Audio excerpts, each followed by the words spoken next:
My neighbor is a French brother. He was doing that. They caught him. They kicked him out. What about like, did any of the people ever try and smoke cigarettes or anything? Not that I know of. Can't really do that, man. Can't smoke in the village. One time when after the sheikh died, a lot of people came from Saada to visit the village, just, you know, to give like respects. And I remember one time they were coming and the guy's smoking and we could smell the smoke. And we're like, who's smoking? Where is that coming from? And we looked and it was a guy like maybe 150 yards away from us with a cigarette in his hand. We could smell it from that far. Yeah, because when you're not around it for that long, Yeah, we could smell it from way far away. So how are you going to sit there when you're smoking your room? Yeah. Come on, man. You'd be kicked out so fast, you wouldn't even make it to the next day. That's like when you were there and those guys were playing the music on the boombox. Well, they were the guys. They were the brother I was staying with was doing it. And the biggest student in knowledge of the village. Nah, he wasn't the biggest student of knowledge. He was known. Like, he's a very known. He was one of the guys. It was his name was actually Al-Amash. They called him Al-Amash. Very known. He was one of the guys. His name was actually Al-Amash. That was his nickname, Al-Amash, because he had like these super thick bifocals, like, you know, like glasses, like they real thick glasses. Like, I mean, you could probably see a roach crawling on Mars with those glasses, actually, you know. And then he was the one, but he used to recite. He used to do the get the Jinn out of people. That was his thing. Yeah. He was Yemeni? Yeah. So he was the one standing outside when I ran out the room. And he shook his head. Because he just looked at you like, you Westerners, you guys are stupid. Basically, that's like no manners. Like, you know, because you imagine in that village where it's complete, there's no electricity. See, electricity makes noise. You don't know it because you're so used to it. You can't hear it, but if electricity actually makes noise. So that means, you know, it's noisy, like cities are just noisy. There's no electricity in a village. You're way up in the valley, in a mountain valley, thousands of feet above sea level. A sound carries. So just them turning on the radio for that 1 second when that song popped on and he was joking around, that sound, probably half the village probably could hear it if they were awake. You know, Amish was on guard duty. He was walking around.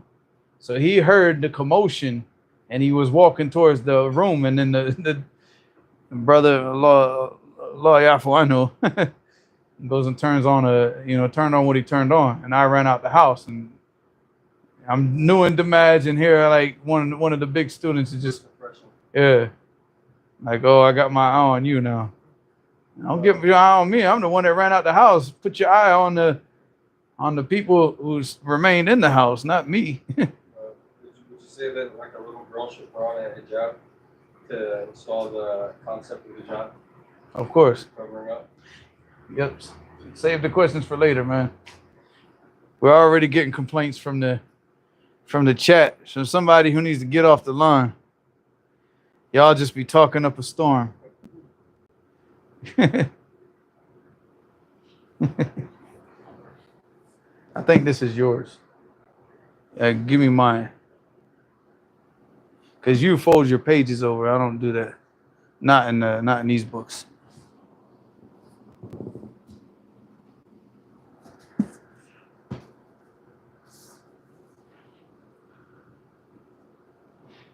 All right. Bismillahir Rahmanir Rahim. Walhamdulillahi Rabbil Alameen.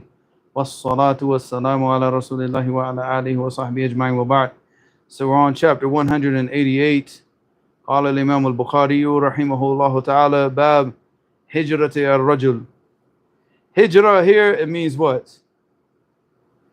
I mean, hijrah, it can mean different things. We got hijrah, al-hijrah min bilad al-kuffar ila bilad al-Islam. But this is not talking about that type of hijrah. It's not talking about immigration.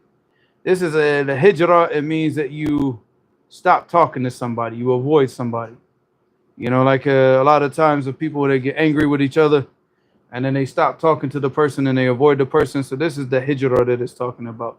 So it's talking, what do they say? How do they translate this? Cutting oneself off from people. But it's not people. It's a hijrah to rajul.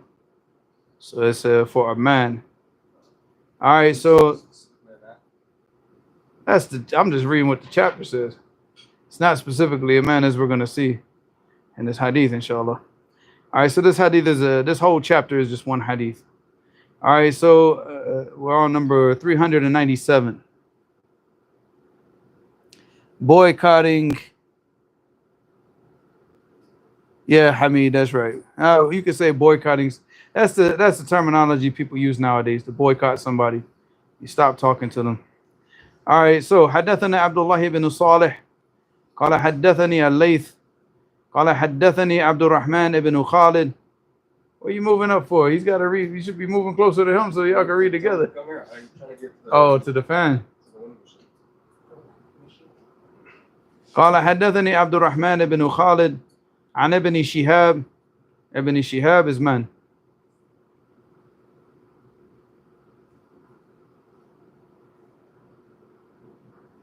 Come on, y'all got to pick up the slack.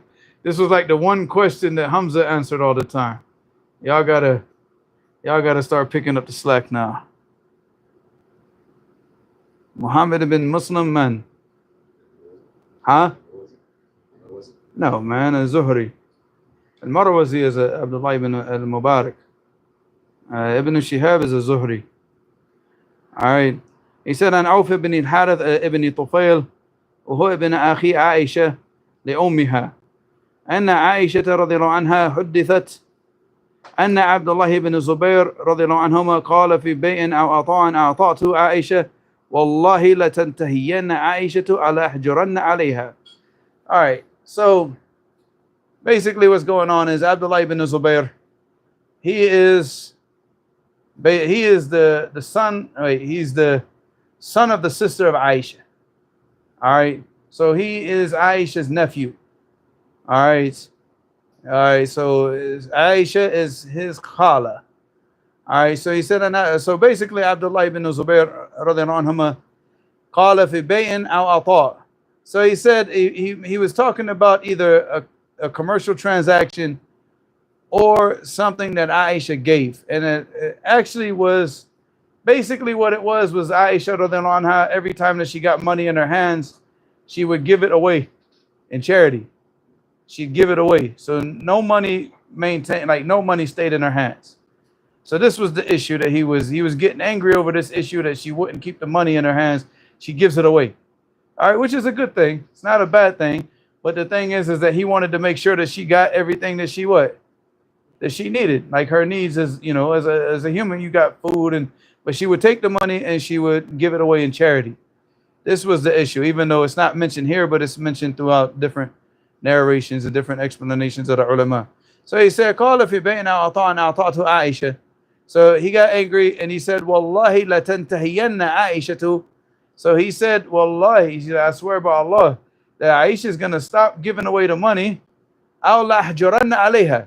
La ahjuranna alayha means I will block her money. Like I will just get her what she needs, and I'm not gonna give her the money anymore. I'll take control of her finances, and she won't touch the money, because every time that she gets the money, she gives it away to people who need it." All right. فقالت أهو قال هذا. So then Aisha, she heard this, and she wants to make sure. And this goes to show a tathabbut fil khabar. So she said, أهو قال هذا. Did he say this? She wants to make sure again, right? Because this is something that people don't do nowadays. Somebody comes up to them and says, "Hey man, you heard what Fulan said. Fulan said about you, blah, blah, blah." And then he gets angry and emotional and wants to fight. And then, maybe later, after he's embarrassed himself and caused a bunch of ruckus and chaos, then he realizes that the person didn't even say it in the first place. So obviously, this is from a tathabbut fil khabar, to make sure that the information is correct. And it doesn't take much, akhi. It doesn't take much to ask.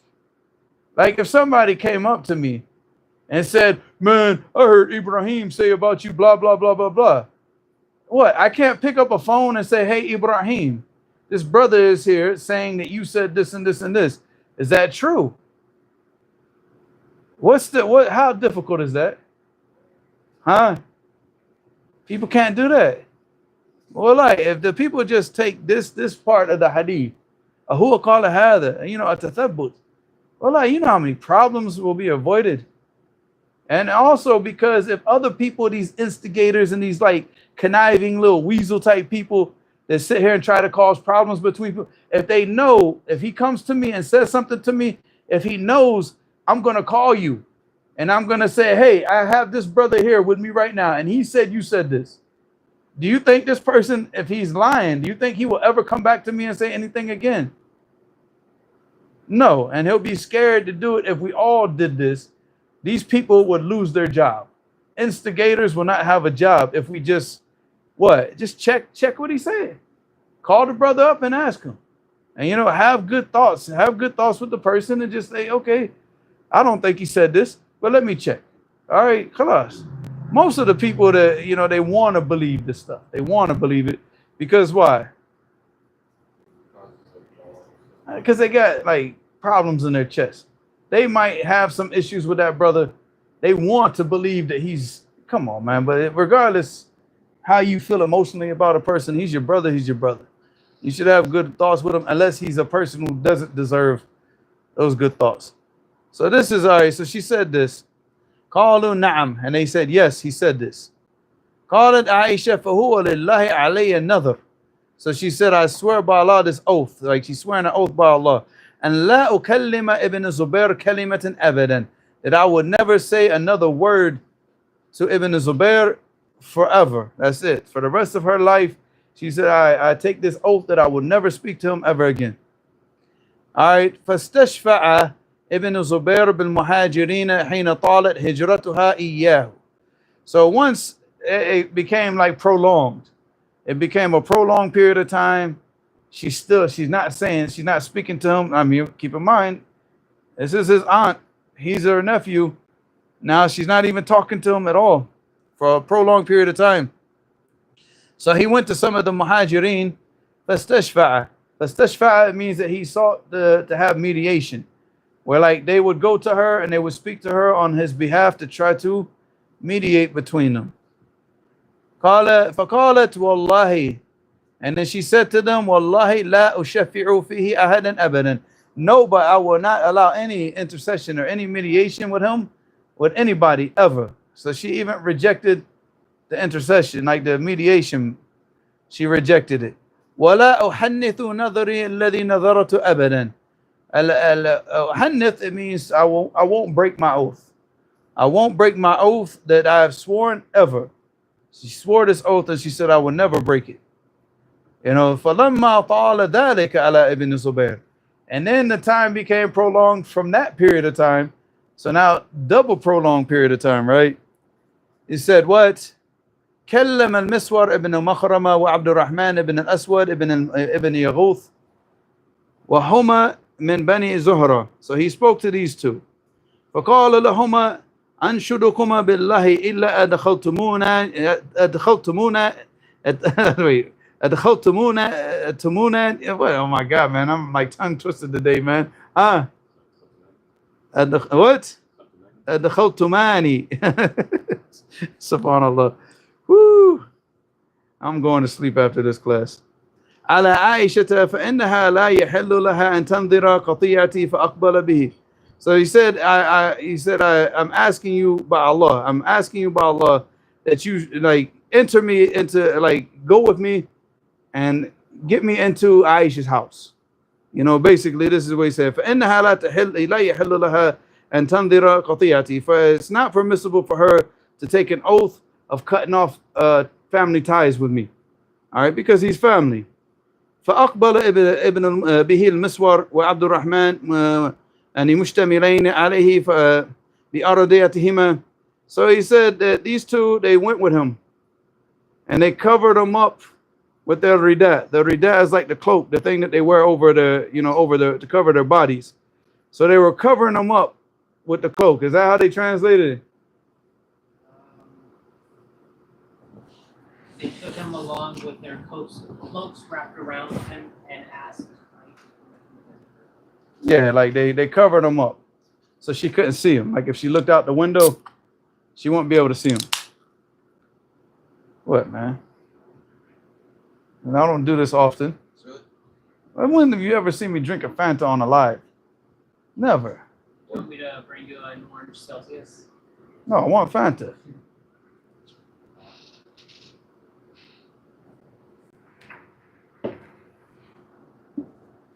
Fanta is my energy drink, right? All right, where are we at? حتى استأذن على عائشة, until they sought permission to enter. فقال السلام عليك ورحمة الله وبركاته. So they said, you know, peace be upon you and the mercy of Allah and His blessings. أندخل, shall we enter? قالت عائشة ادخلوا. She said, all enter. قال كلنا يا أم المؤمنين. They said, all of us, oh mother of the believers. You see the trickery that's going on. But they're doing it in a good way. And this is when we talked about a tawriyah. This is the tawriyah that we're talking about, this permissible. They say, you see how they're doing it? All of us, she doesn't know that Ibn Zubayr is with them. She doesn't know this, right? But the whole point is to do what? But reconciliation. They don't have a bad, you know, like a bad reasoning for doing this. All right. قال كلنا يا أم المؤمنين قالت نعم ادخلوا كلكم. All of you enter.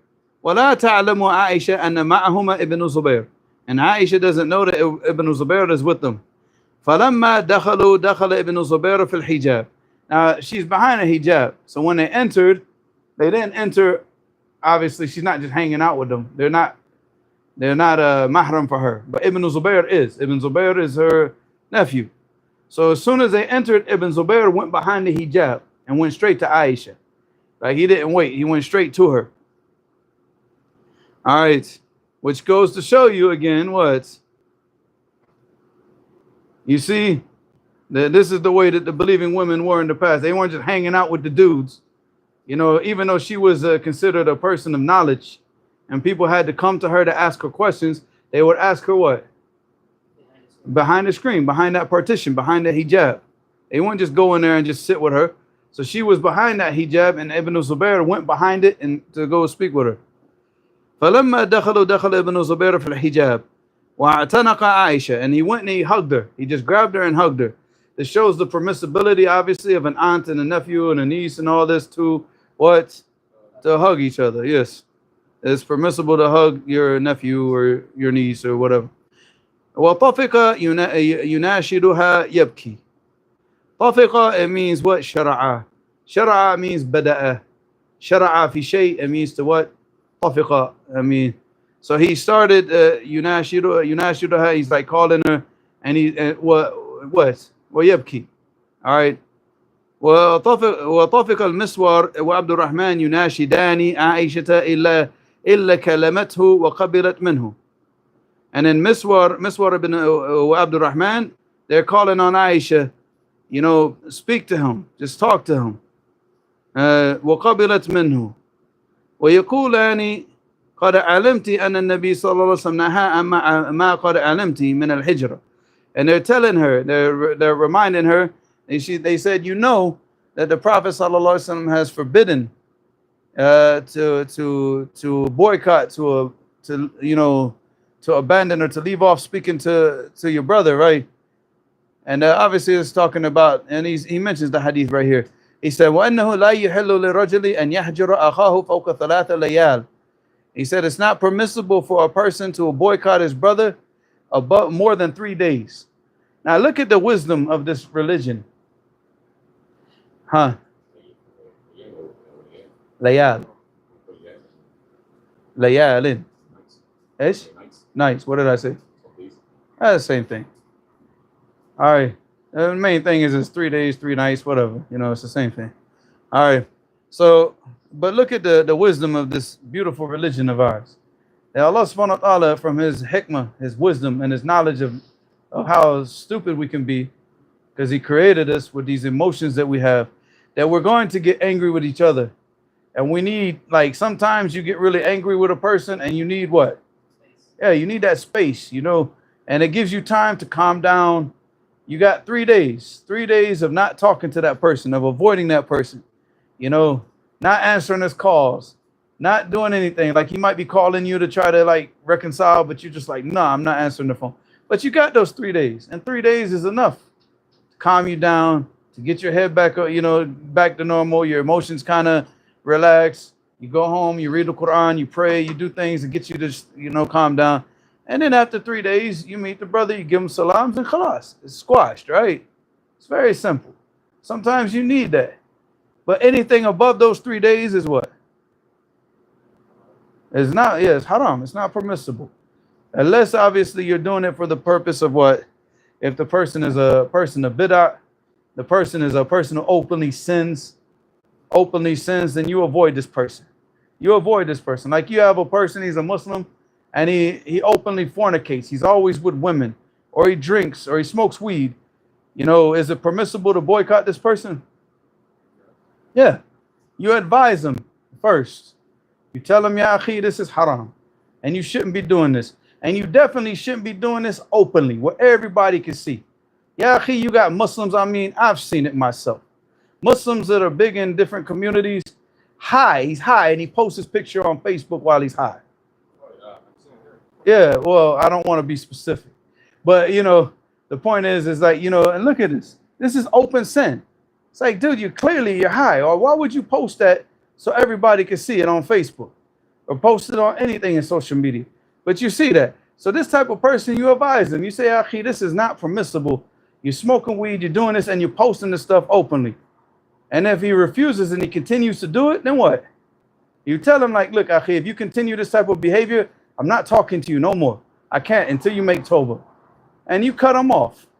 You don't give him salams. You don't talk to him until the person leaves off. Now, if the person makes tawbah and he returns back to the correct obedience and he stops doing this, or at least if the whole issue is that he's sinning openly, right?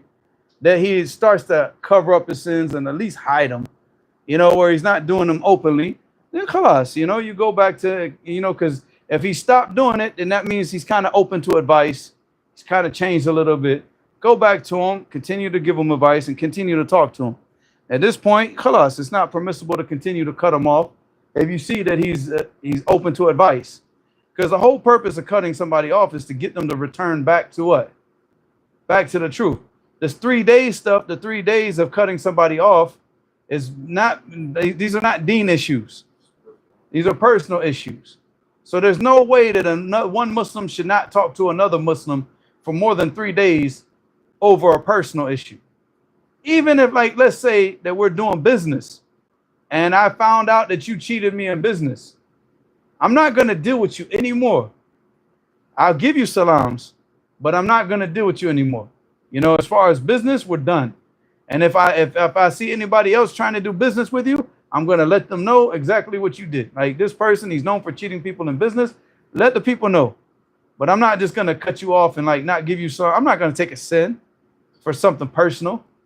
So this type of stuff. But unfortunately, wallahi, akhi, this is the type of stuff that you see from amongst people nowadays.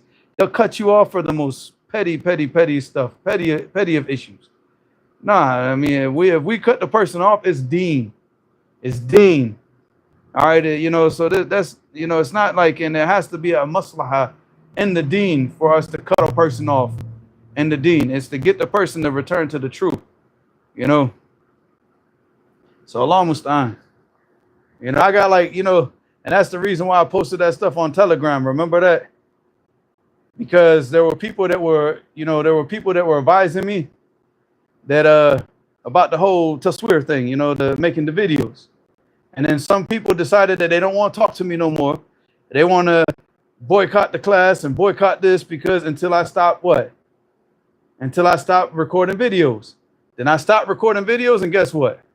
They're still on their boycotting. And that's why I wrote that on Telegram. I said, and all those people that thought that boycotting was the answer, stay gone. Stay gone, Akhir. You're not welcome back here no more. Because if that's your answer to everything, to be petty like that, you can't give people advice. All you want to do is boycott people and avoid people and not. Stay gone, Akhi. A lot of people do that. Huh? One or two. They know who they are. They know who they are. And like I said, like a person like that, Akhi, stay gone. As we're not in high school no more, Akhi. I'm 47 years old now. I don't have time for that. I don't have time. Alhamdulillah, I live my whole life without anybody that's on the face of the earth right now. you know, I've lived my whole life without knowing them, without, you know, and I can continue to live my life without knowing them. So it's sit here and have to go through all that type of petty stuff. But that's because people don't have knowledge. They want to act off of emotion. They want to act in a manner that they don't really understand. They don't sit down and study this stuff. They don't study this with the ulama. They don't read through the books of how the ulama understood this, but they want to act on it. And this is where it's wrong. You don't act on things you don't fully understand. You know, this is where people fall into al-ghulu, you know, in the deen. This is what the Khawarij did. This is what, you know, this is what the Nasara, this is what they did. This is where all the craziness from them came, because of acting without knowledge. You know, you go into like extremes. You know, if you look at like all these like terrorist groups, they don't have no knowledge. They're acting on what they understand. They're not going back and trying to understand the way that the ulama understood it before. And then what do? They go to extremes. So whenever somebody does that, that's what happens. They go to extremes. Now that's the way to avoid the extremes is either one, you understand the issue fully. You understand the issue fully, and you understand like this is the proper way to do this in accordance with the Quran and the Sunnah. You do that. If you don't understand the issue fully, what? You keep your mouth shut, and you don't try to act on things that you don't understand fully. You know, because all you do is cause problems for yourself and cause problems for the people around you. But we have a whole group of so-called Salafis that their whole religion is boycotting people. That's their whole deen. And these are Ashabul Khulu. And these are like what? Because all of their leaders went overseas and studied for 6 months, for a year, for 9 months. Yeah, they didn't sit down with the ulama for any long period of time. And then they made the whole religion, the whole deen is boycotting people. No, our deen is teaching people. Our deen is being patient with people. Just like the Prophet ﷺ said, go back to what we took in Bulugh al-Maram. Not the Hadith in Bulugh al-Maram, but the other narration. What did the Prophet ﷺ say to the companions when they wanted to jump on the guy, the Bedouin, who was urinating in the corner of the masjid? What did he say to them? But what did he say specifically, the whole thing? He said, Bu'iftum what? Muyassirin. Walam tub'athu mu'assirin. He said that you were sent to the people to bring ease to them. Like you were to make this deen easy for the people. You were not sent to the people. And he wasn't talking about himself. He's talking to the companions. He said, Bu'iftum antum. Y'all were sent to the people. Y'all were chosen to go to the people as the companions, to bring ease to the people. You were not sent out to the people to bring hardships and difficulties for the people. And you bring difficulties, hardships to the people when you don't understand these issues, and you try to apply what you half understand. Well, I hate to quote a kafir philosopher, but wallahi, if a kafir says something is true, then it's true. If it's something that he said that doesn't disagree with our religion, then so be it. It's, you know, and one of the kuffar, I'm not even going to mention his name because I don't even want to give him credit for it, because I know who said it, but it's a kafir from a long time ago. And you could go look it up online. He said a little bit of knowledge is a dangerous thing. And wallahi sadaq wa huwa kadhub. Wallahi sadaq wa huwa kadhub. There's a big lying kafir, he's a philosopher, but he told the truth here. He said a little bit of knowledge is what? A dangerous thing. And that's what happens when people got a little bit of knowledge, they think they really understand something, and they try to go out to the people. That's dangerous. They cause more harm than good. You know, you act upon what you know. The Prophet ﷺ said what? Ballighu anni walau ayah. Inform the people about me, even if it's what? An ayah. If all you know, if the only thing that you know is that one ayah, and you understand it, you have a good understanding of it, and you act upon it, inform the people of that ayah. But don't inform the people of things that you don't know, or things that you think you understand, but you don't. You go back and you check your understanding. Check if you're applying this right. Go back to the ulama and see that you're applying these things right. We don't just go around boycotting people because we have some little disagreement, or because somebody says something I didn't like. Yeah, stop all this high estrogen garbage. You're supposed to be this is a deen of rijal. And this is no disrespect to the sisters, you know, but this is just reality. When a man acts like a sister, that's the problem. When a sister acts like a sister, alhamdulillah, so be it. That's her nature. But when a man acts like a sister, that's a problem. That's a problem. That's a major, major problem. You know, so Allah musta'an. But continuing. said يناشدان عائشة رضي الله عنها إلا كلمته وقبلت منه ويقولان قد علمت أن النبي صلى الله عليه وسلم نهى أما قد علمت من الهجرة وأنه لا يحل لرجل أن يهجر أخاه فوق 3 ليال. قال فلما أكثروا التذكير وتحريج طفقت تذكرهم وتبكي.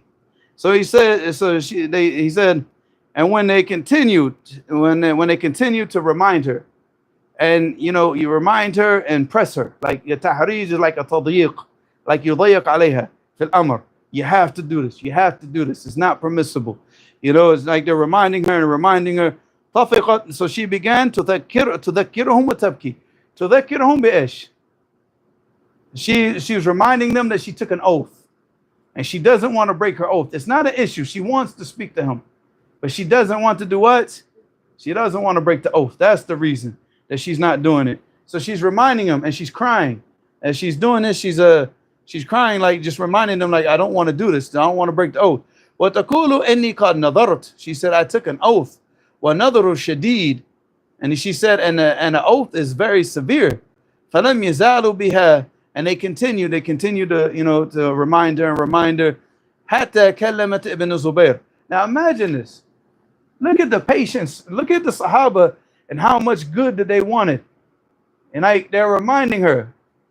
And she's like, no, I took an oath. But they keep going and over and over and over. They didn't just say, okay, well, she's not going to listen. Let's leave. Like, because us nowadays, we don't have patience with each other. If we go up and try to speak to somebody and he doesn't listen the first time or doesn't accept what we say, we just like, khalas. Next thing you know, you go to advise this brother and he doesn't listen to you right away. And next thing you know, you're not talking to him either.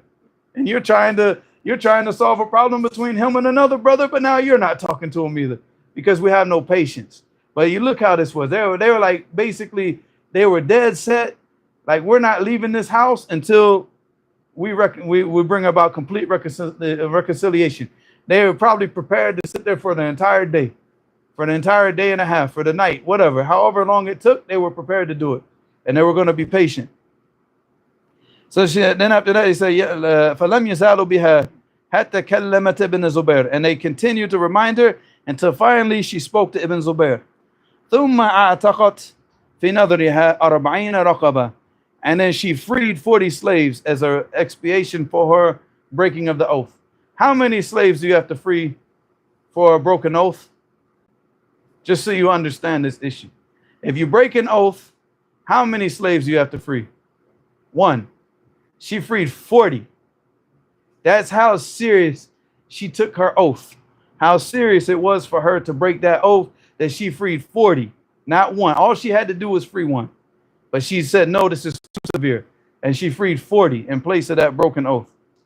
في نظرها 40 رقبة ثم كانت تذكر بعد ما أعتقت 40 رقبة فتبكي. And then she continued to remember even after she had freed the 40 slaves, she still would remember and what? And cry. حتى تبل دموعها خمارها. Until her tears would moisten her khimar. And the khimar is the covering of the head. It covers from the head all the way over to the chest. It's what the women, they wear over the jilbab, and it covers their head all the way down until it covers up the chest. That's the khimar. So she would cry until like her khimar would become like wet from the tears. Wait, we're not done yet. We only took one hadith. That's only one hadith. You guys ready to jump off to the next book or what? I guess we could end it here. I mean, that was a long hadith. Huh?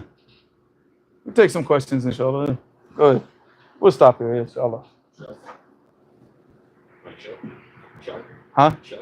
Oh, man, you're supposed to recite the share at the beginning. You want to recite it now? Huh? I didn't hear you, no. So? I guess I'm on question. Saif wants to recite a poem again.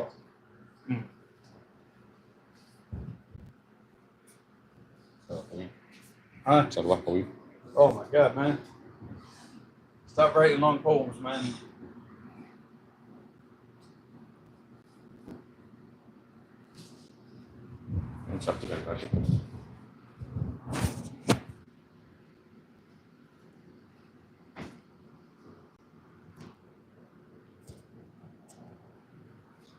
السلام عليكم ورحمة الله.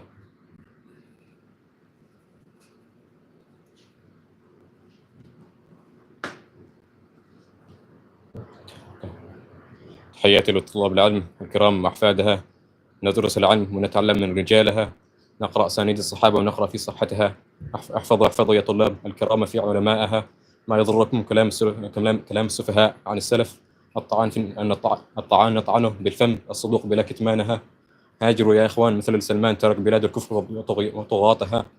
هاجر لبلاد النبي ورجال مكة من كرامها. اتركوا سمع الأغاني لقراءة القرآن خير ألحانها. لا تغركم الدنيا ففي الآخرة الخلق على رب حسابها. لا تحقروا الفقراء فهم أقرب الناس لربي في بلداننا. أكثر من الصدقة فهي صدقة جارية مثل مياهنا. الجهاد واجب من كان له السلاح، قم قاتل أعداءنا. وجهاد النفس والمعاصي عزف، نلتقي في الآخرة بعز أعزائنا. لا تخرجوا على بلادنا ولا تحسدوا سلطانها. ترون فتنة عظيمة ما تسلم من فتنتها نسوانها ولا عيالها. لا تتبعوا المذاهب ففي كل خط باب يمسك شيطان. واتبعوا الصراط المستقيم تمشون عليه خطوات سريعة مثل فرساننا. لا تغركم أعداد الكفار قلوبهم شتى حصونهم ما تمنع رماحنا. لا تخوفكم دروعهم بالإيمان نأخذ درع ونقتل كل فرسانها. الحق واضح وبين ويا تارك الصلاة تابع النصرانية وصلبانها. أراك مختل تتبع من عبد الإنسان ويقول هذا إلهنا. نحمد الله على نعمة الإسلام وبالإسلام نجد فخرنا. لله الحمد والشكر يا رجال نمتسك بالدين بكل حبالها. جزاك الله خير. Translate. Huh? Translate. It's too much going on, man. Started talking about like seeking knowledge and importance of wisdom. Seek knowledge with the men. We don't listen to the fools and listen to the Quran and read the Quran and stop listening to music. And That's what he was saying. in the beginning, yeah, he kind of started like reading too fast in the end. I was like reading this and listening to him, so I didn't catch a lot what he said in the end. I have to read it, inshallah. Go ahead. Well, so far there's only one question, and I don't really understand it because Muhammad Fatima, she says, "Why are you coming for Salafiyah?" I'm not coming for nobody. I go after stupid people, crackheads and cluckers or whatever you want to call them. That's what charlatans. I'm not out to attack nobody who's practicing this deen correctly. Anybody that's trying to practice this deen correctly and shows humility, that's my brother. But people who run around thinking they got like a monopoly on this deen and they can just practice it any way that they want to practice it, well, then khalas. So be it. You want to say I'm coming after them? I'm coming after them, inshallah. Thanks. Yeah, I guess you got the raised hands now. Someone were to get married while in the USA, would advise them to get a prenup to avoid losing half this stuff in advance of divorce. I guess you look at the situation, right? You gotta look at the situation. So, like, let's say that you were going to marry into like a family from overseas, like Yemeni, Sudanese, something like that, right? They might take offense to something like that, you know? Look at the situation. I mean, if you're going to marry, like, and this is, again, this is no offense to American sisters, but it's just, I mean, I don't know, man. You know, me, I would just prefer just not get married here, period. I mean, I'll be perfectly happy remaining single and dealing with the pain of being single than having to go through all this drama and get married here. Because, I mean, at least overseas, you don't have to deal with that stuff. You don't have to deal with it. But, I mean, like I said, let's just look at the situation. If you're marrying like a sister from here, and maybe that might be a safer bet. If you're marrying from Philadelphia, that probably definitely be a good idea.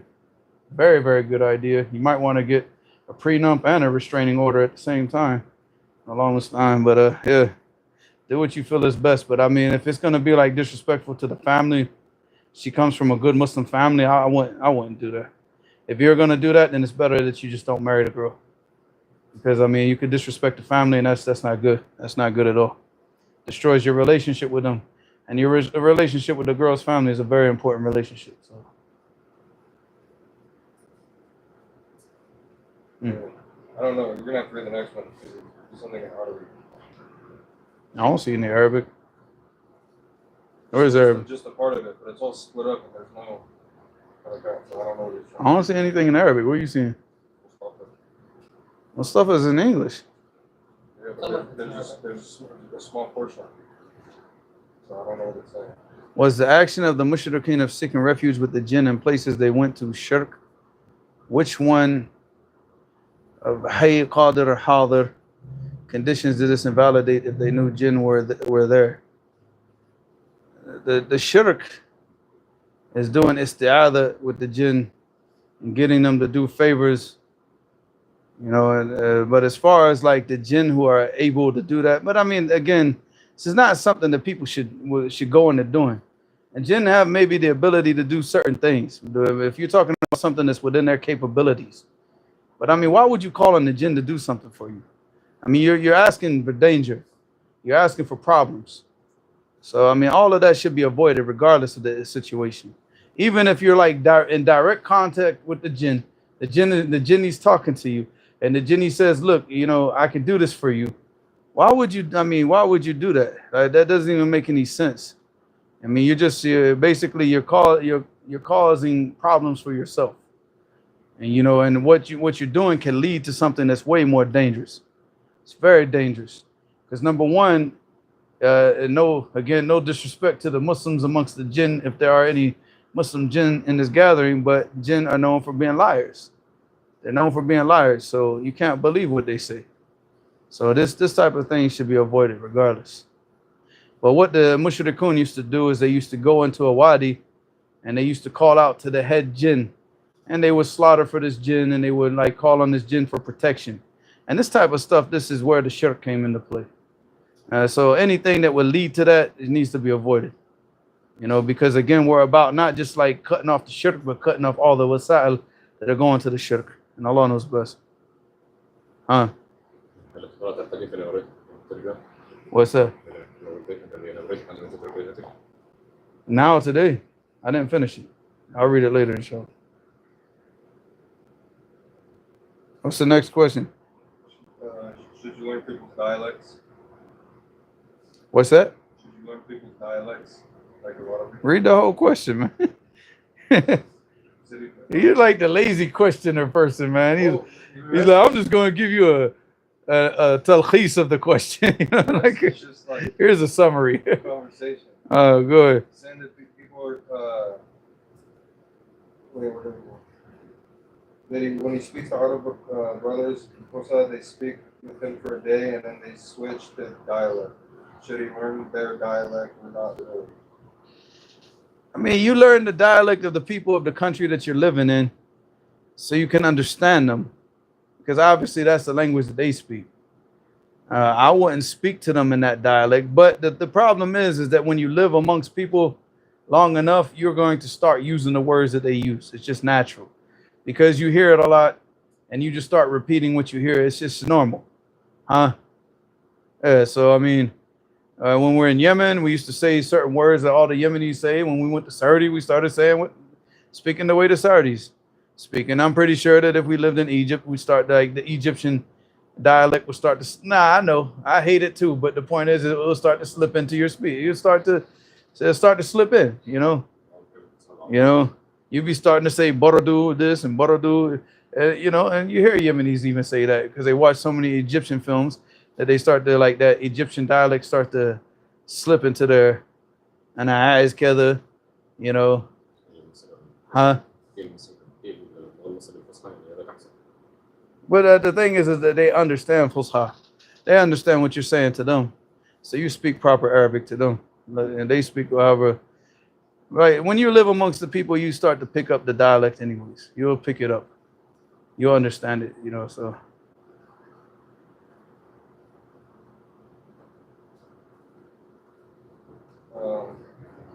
And a husband and wife boycott each other for 3 days. They're annoyed. In the house, though. He doesn't leave the house. He doesn't boycott her, like leave the house and boycott her from out, like, I'm gonna go stay with Ahmed for 3 days or something. No, he boycotts her in the house.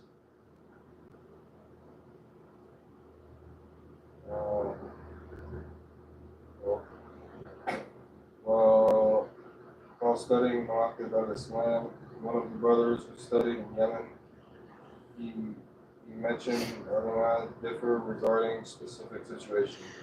When you're talking about the specific situation of like actually having contact with a jinn who's a hadir qadir, who has the ability to do something, but you're not seeking this out as a form of ibadah. So what the mushrikun used to do was isti'adha, the jinn, for protection. Now the jinn cannot offer you any protection aslan, any type of, and who are they offering you protection against anyways? They're offering you protection against themselves. They're the ones that are going to cause you to harm, and they were afraid of the jinn themselves. So this is the thing that led them into shirk. But I mean, again, like, why would you go and try to have a conversation with a jinni? Because what? Because you want like a scarf from China and you want the jinni to bring it to you? Now, can he do that? Probably. What's he going to have to do? He's going to have to steal it. So is that permissible? No.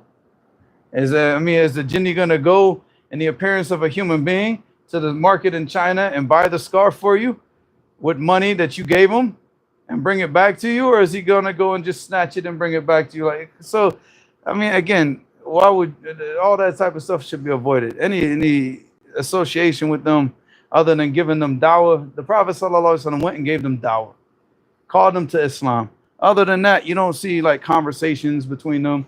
You don't see, so that all that should be avoided. And if you avoid it completely, then you avoid the ikhtilaf. If the ulama are like in these types of issues, you see ikhtilaf, class. The safest bet is just, why would you even go to any of this stuff anyway? But as far as like the isti'adha with jinn and all, there's no ikhtilaf about that. I mean, Allah spoke about that in Surah Al-Jinn. So, a friend does not, if a friend does not pray their prayers on time, do we have to boycott them? If they don't start praying, do we have to drop them out as a friend? if he's doing that openly and he's continuously doing that, and you think that boycotting him serves a good purpose, but if not, you might boycott him and he might leave off the salat completely. If you think that's going to happen, then boycotting him obviously is not beneficial. Again, everything should be taken on a case-by-case basis. You look at the person and you look at what's beneficial for him. What might be beneficial for him is for him to be around Muslims who pray on time, who advise them, who try to get them, to motivate them to do what's right. If you avoid them and all the people who do good avoid him, then who's he left around? He's not left around people that remind him. And in this case, he might leave off the salat completely. And then I couldn't live with that on my conscience, honestly. So I wouldn't advise that. Because most of the time, that's just laziness. It's just a person being lazy, that's all. But it may be if he's around people who aren't lazy with the deen, it motivates him to want to be better, inshallah. Excellent. If someone goes to a grave, he asks the person in to ask Allah for something, the one group says it's major shirk and the other says it's bid'ah, which means shirk. Is this true and which is correct? If the person goes to a grave and directly asks the person in the grave, do this for me, provide for me, give me this money. Oh, that's the cat. Is that really? Yeah. No way. I was like, what is that, man? I thought that was a motorcycle. No, you see some other. All right, back to this, right? If he goes to the grave and he asks the person directly, like he has a person who's sick in the family and he goes to the person in the grave and he says, oh, person in the grave, cure this sick person in my family. That person's left Islam. That's shirk al-akbar. If he goes to the person in the grave and says, oh, person in the grave, you are a very righteous person and you have status with Allah. Can you please ask Allah on my behalf to help me with this, and that's what they're talking about is bid'ah, and it's a wasila ila shirk, and you stay away from that. But if the person asks the person directly, goes to the person in the grave, give me this, and I need this, can you protect me, or any of these types of things, then that's shirk al-akbar, and the person has left Islam if he doesn't have an excuse of ignorance. So, if your family members don't pray, or both, Huh? your family members Doesn't matter. You can't cut off ties with family members. That's your family. How do you handle it? You advise them, but they're family. You can't cut off ties with them. Yeah. How do you boycott a person? Don't talk to them. Don't give them salams. Don't don't answer their phone calls. Don't anything. In what scenarios do those engraved near what's outside? I think you jumped over a bunch of them. Hold on. Because that's going back to what you were just talking about his grave. All right, go ahead. In what scenarios do those engraved near what's outside, or do they never? What's that? In what scenario do those engraved near what's outside, or do they never? Most stuff I don't even understand the question, honestly. What scenarios do those in the graves hear what's happening outside, or do they never hear? No, they don't hear. The only thing that they hear is that in the beginning they hear the clacking of the sandals. That's thabits. That's affirmed in the sunnah that they hear the qarat al-ni'al of the people when they're walking away from, and this is when they get sat up to answer the 3 questions in the grave. Other than that, there's nothing. I don't know of anything authentic where the person in the grave hears anything. Other than that, that's the only thing, the only narration that I remember. Not saying that it doesn't exist, but I'm just saying I don't know of anything other than that. As far as them actually knowing and hearing stuff that's outside of the grave. Any advice to your younger self before going to heaven?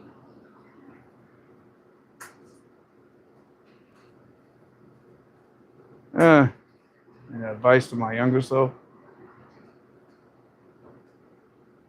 Yeah. Finish memorizing the Quran before you leave. Even though I took the Sheikh's advice and said I'll memorize the Quran later, yeah. I wish, because I was so close to, I wasn't like so close. I was close though to finishing. And then we got scared and we thought we were going to be kicked out of the Maj, and I just started focusing on the classes, taking the classes, memorizing Hadith. I wish I didn't do that. I wish I finished the Quran first. Sheikh, he said to do it later? You said memorize Quran when you go back to your people. So right now, focus on the lessons. You need to go back and teach the people. And people don't need a reciter. People don't need just somebody that can lead them in Salat. Anybody can lead them in Salat. But they need somebody that's going to be able to teach the people. And that's why I put that, that post that I put on, on Telegram that everybody gave thumbs down to, though. Because most of the people, they didn't understand. I was saying that it's more important for a person to memorize Bulugh al-Maram and study that in the beginning than it is to memorize the Quran. But this doesn't mean that the person avoids the Quran. And we still read the Quran a lot. There'll be days I'll be sitting in the Maj, I'll read like 18 Jews easily. I just read it, just like I'll just get bored and just read 18 Jews of the Quran. That's normal. Or some days I'll just be like, hey, I'm just going to take these 3 days, I'm going to finish the whole Musaf in 3 days. We would do stuff like that. And especially in Ramadan, we'd be doing that even more. So it doesn't mean that we didn't read the Quran, but we focus on the lessons because we have to go back and teach the people. The people are in ignorance. You memorizing the Quran and not understanding it is not going to relieve the people of their ignorance. If you memorize the Quran and you don't study Hadith, you don't understand the Quran. Period. You don't understand the Quran until you sit down and you really understand, you go through the Hadith and you really understand. Then you understand the Quran. It's not just about going through tafsir. You study Bukhari, you study Muslim, and the more that you learn from the Sunnah, the more you understand of the Quran. Because it's all connected together. So the Sunnah is what explains the Quran. So, yeah, man, I really wish. Yeah. And the other thing is don't get caught up in fitna. Because this sheikh, speaking about this sheikh, and people they take this stuff so seriously, right? And it is serious. I'm not saying it's not a serious issue, but it's not serious to the point where you stop studying and you get all caught up and emotional and all this fitna that you're not benefiting. You know, you learn what you need to learn about to know the situation and what's going on. So if somebody asks you, you could tell them what the problem is, what the issue is. But other than that, akhi, you don't need any more information. You leave it. You go back to doing what you got to do.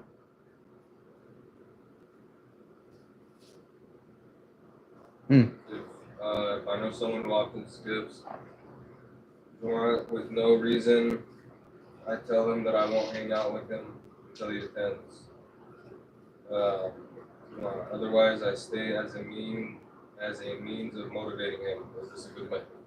Yeah, I mean, if you keep telling them that's the reason why, I wouldn't completely boycott them. Still give them salams and everything, but yeah, I'm not gonna hang out with you. I'm not gonna sit with you. Yeah. Like I said, I wouldn't like just cut them off completely. A lot of the people in the West, akhi, you gotta understand, man. The people just don't have. The deen's very weak, man. So. What if you know a brother who smokes cigarettes? Should you boycott? Like I said, man, it's a case-by-case basis. Again, you boycott the person if you know that there's a benefit. I'm not talking, you're talking about smoking cigarettes. That's not, like, I'm not saying that that's not a major sin. But what I'm saying is like, there's a lot of other worse things that person could be doing. And there's a lot of worse things that people are doing. You know, like I said, people smoking weed, people drinking, people, you know, openly running around with women and talking about their fornication escapades. These people should be khalas, avoided like the plague. You understand?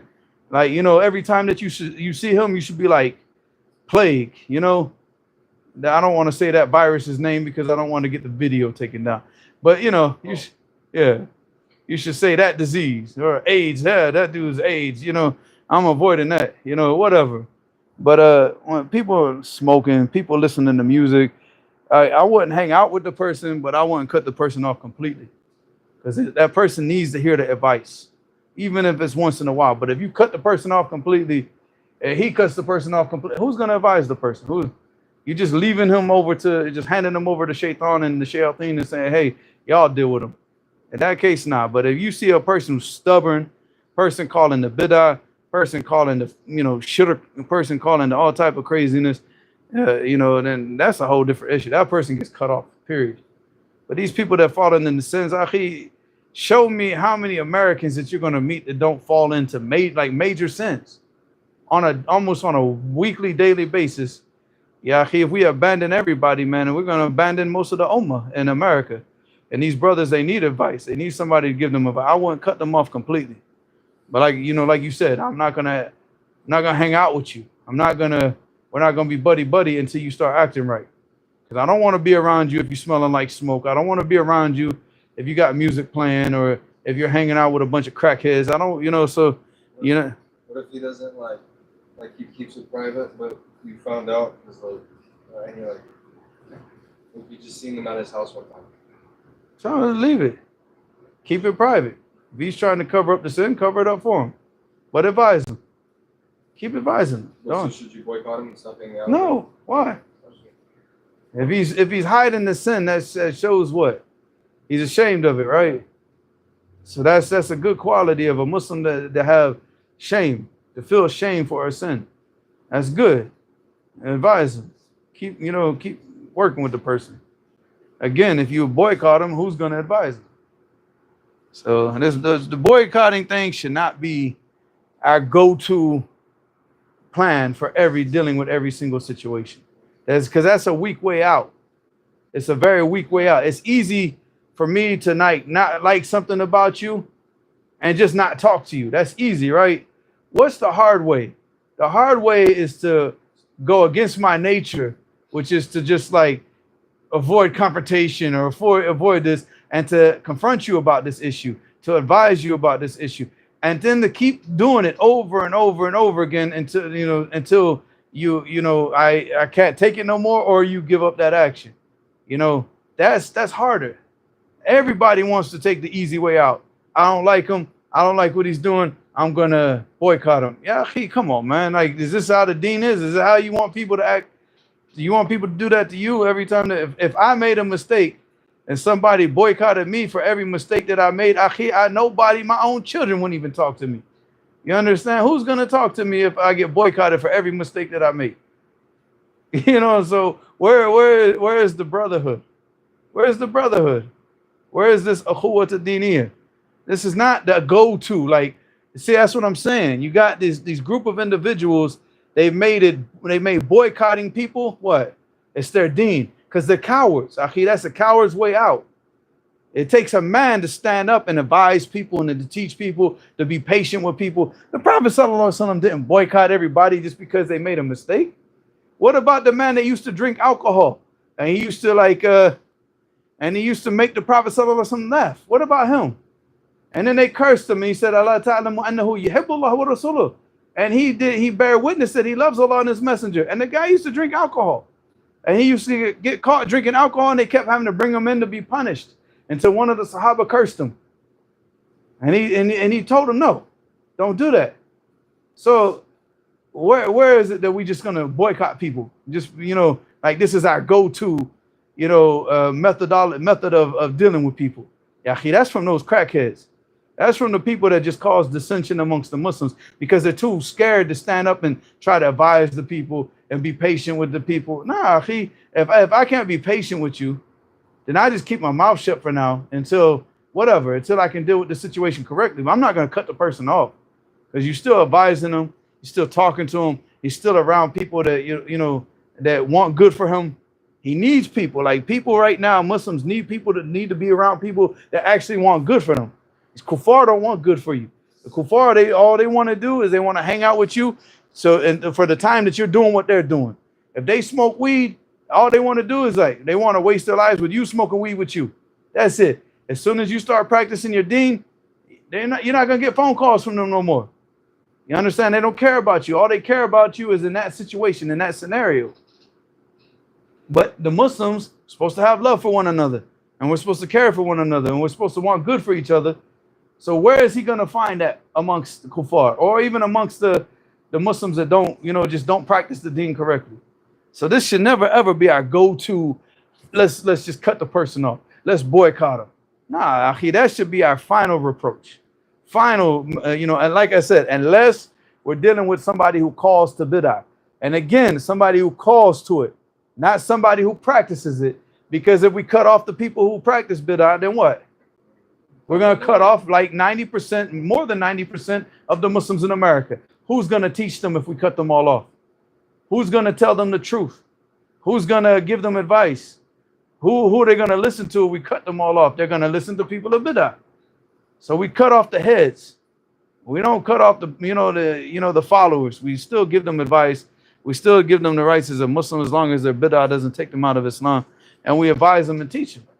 Like I said, that's hard. People don't want to do the hard stuff. They want to do the easy stuff. Cut them off. I ain't talking to them no more. That's easy. Huh? You want to go? My phone's about to die. Oh, okay. So I need it for the GPS back home. You don't know how to get back home? I got to take him. He doesn't know how to get back to his house? Idris was taking him before. Oh, okay. Ustad, so many of us ignorantly think we understand that hadith of boycotting people. If we don't have access to ulama, how do we go and learn the meaning and context? What if someone doesn't know their understanding is correct? Then, until you know that your understanding is correct, you don't act on something that you don't understand. Ibadah, you have to have evidence. To have evidence, that means you have to have understanding of the evidence. If you don't understand the evidence, then you don't act on it.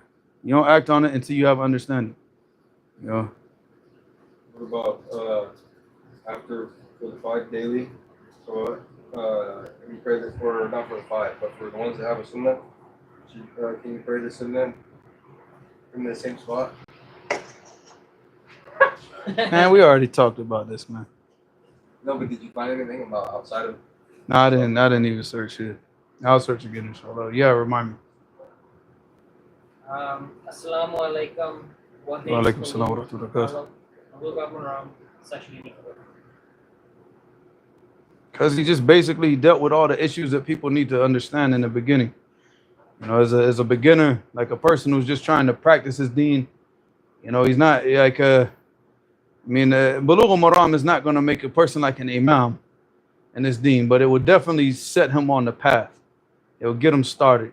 So if a person memorizes the Quran He memorizes Bulugh al-Maram. As far as fiqh, he understands it, like he studies it, and he understands it. He'll have a good understanding, at least, of how to practice the deen correctly.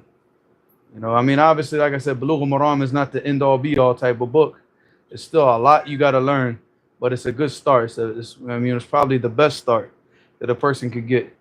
You know, so there was one sheikh in Mauritania. I'm not going to mention his name until I know more about him. But I know, you know, I've heard some mixed speech about him. There's one brother from Algeria. He said that he actually had a conversation with him, and he said he's kind of flip-floppy. So, but he had, as far as his minhaj, like he's one of the ulama in Mauritania that's known for memorizing hadith, like the Kutub al-Sitta, like he's memorized, like, you know, masses amounts of hadith with chains of narrations. And all of his students, they memorize, they do Umdatul Ahkam, Bulugh al-Maram first. Then they memorize the Quran. So, but he's the only person that I know that has that type of program. But that's the whole point, is to get that understanding of like how to practice this theme first. Because again, you know, you were doing the Shahada, and we had the Arkan of, you know, when we talk about, you know, the Arkan of Islam, that's the first thing that we should be fulfilling. How are you going to fulfill that if you don't study this?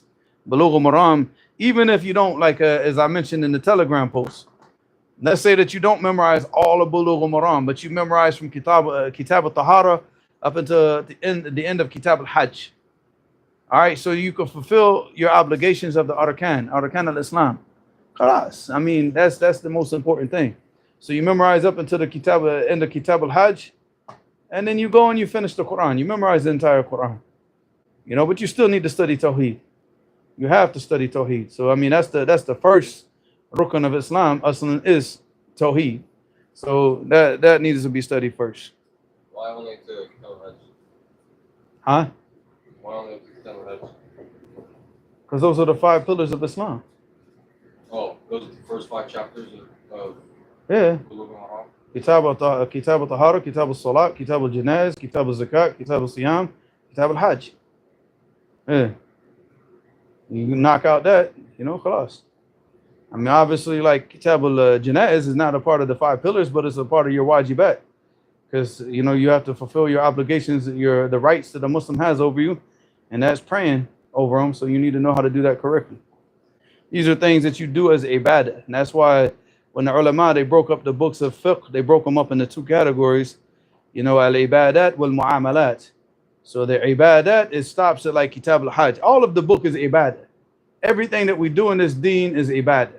But what they're talking about is ibadah, like this is you acting for you, basically. But then after that, then you go into like, you know, Kitab al-Biyur, Kitab al-Nikah, all right, Kitab al-Talaq. Now you're dealing with other people. This is mu'amalat. All right, so inshallah, we'll be right back after the medicine. Inshallah. Huh? I don't know. That's the safe. What did you give them, man?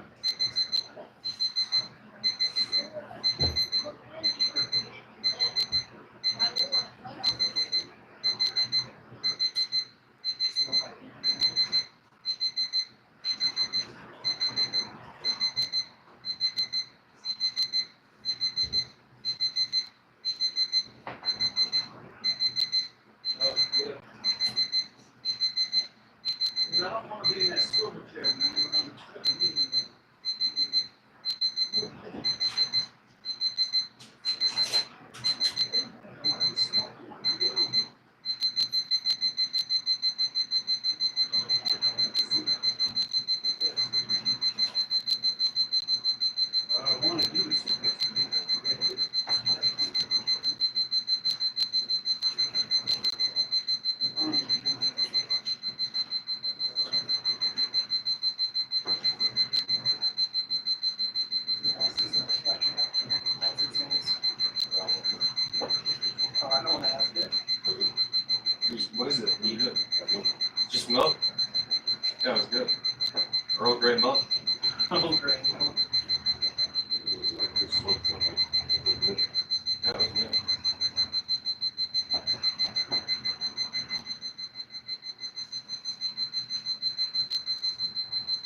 Yeah, this is good. Yeah. I know, does.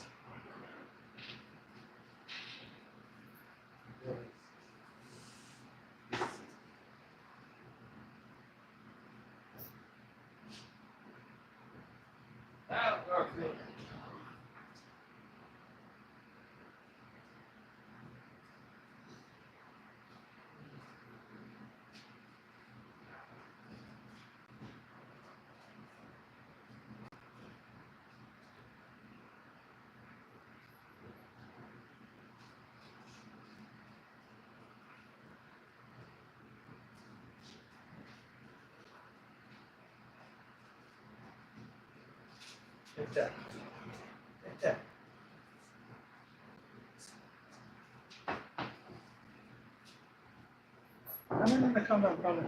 They're afraid of the fan. Yes. Yeah. Whenever we lift them up close to the fan. I did that one time on accident. I stuck my mom's cat in the ceiling fan. You stuck your mom's cat in the ceiling fan? Yeah, it was an accident, bro. While it was on. How was an accident? Because I was holding her up like this, recording a video of hers. This was like 2 or 3 years ago. Or- And I didn't realize the ceiling fan was above my mom. So I stuck her in it. Like, boom, boom, boom. And he filmed it. Yeah, it was on video. Oh my Yeah, god. she was fine. It didn't really like. She was so fat. She told me she was fine, yeah. No, she didn't like make any squeals or anything. She was a big, like beefy, fat cat. Garfield. So it stopped. It just bounced off the blubber. Yeah, it stopped the ceiling fan immediately. Garfield, stay away from Ibrahim. Any more questions? So, I'm done asking. Hey. I don't like reading. Like sometimes it's like the words like they want to like jump around in my eyesight.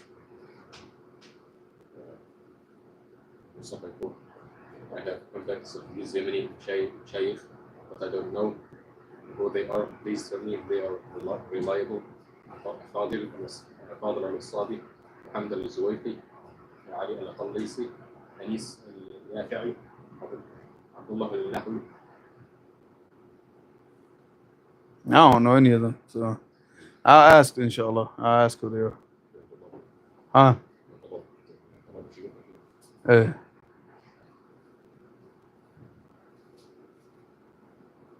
Any other questions? Next question.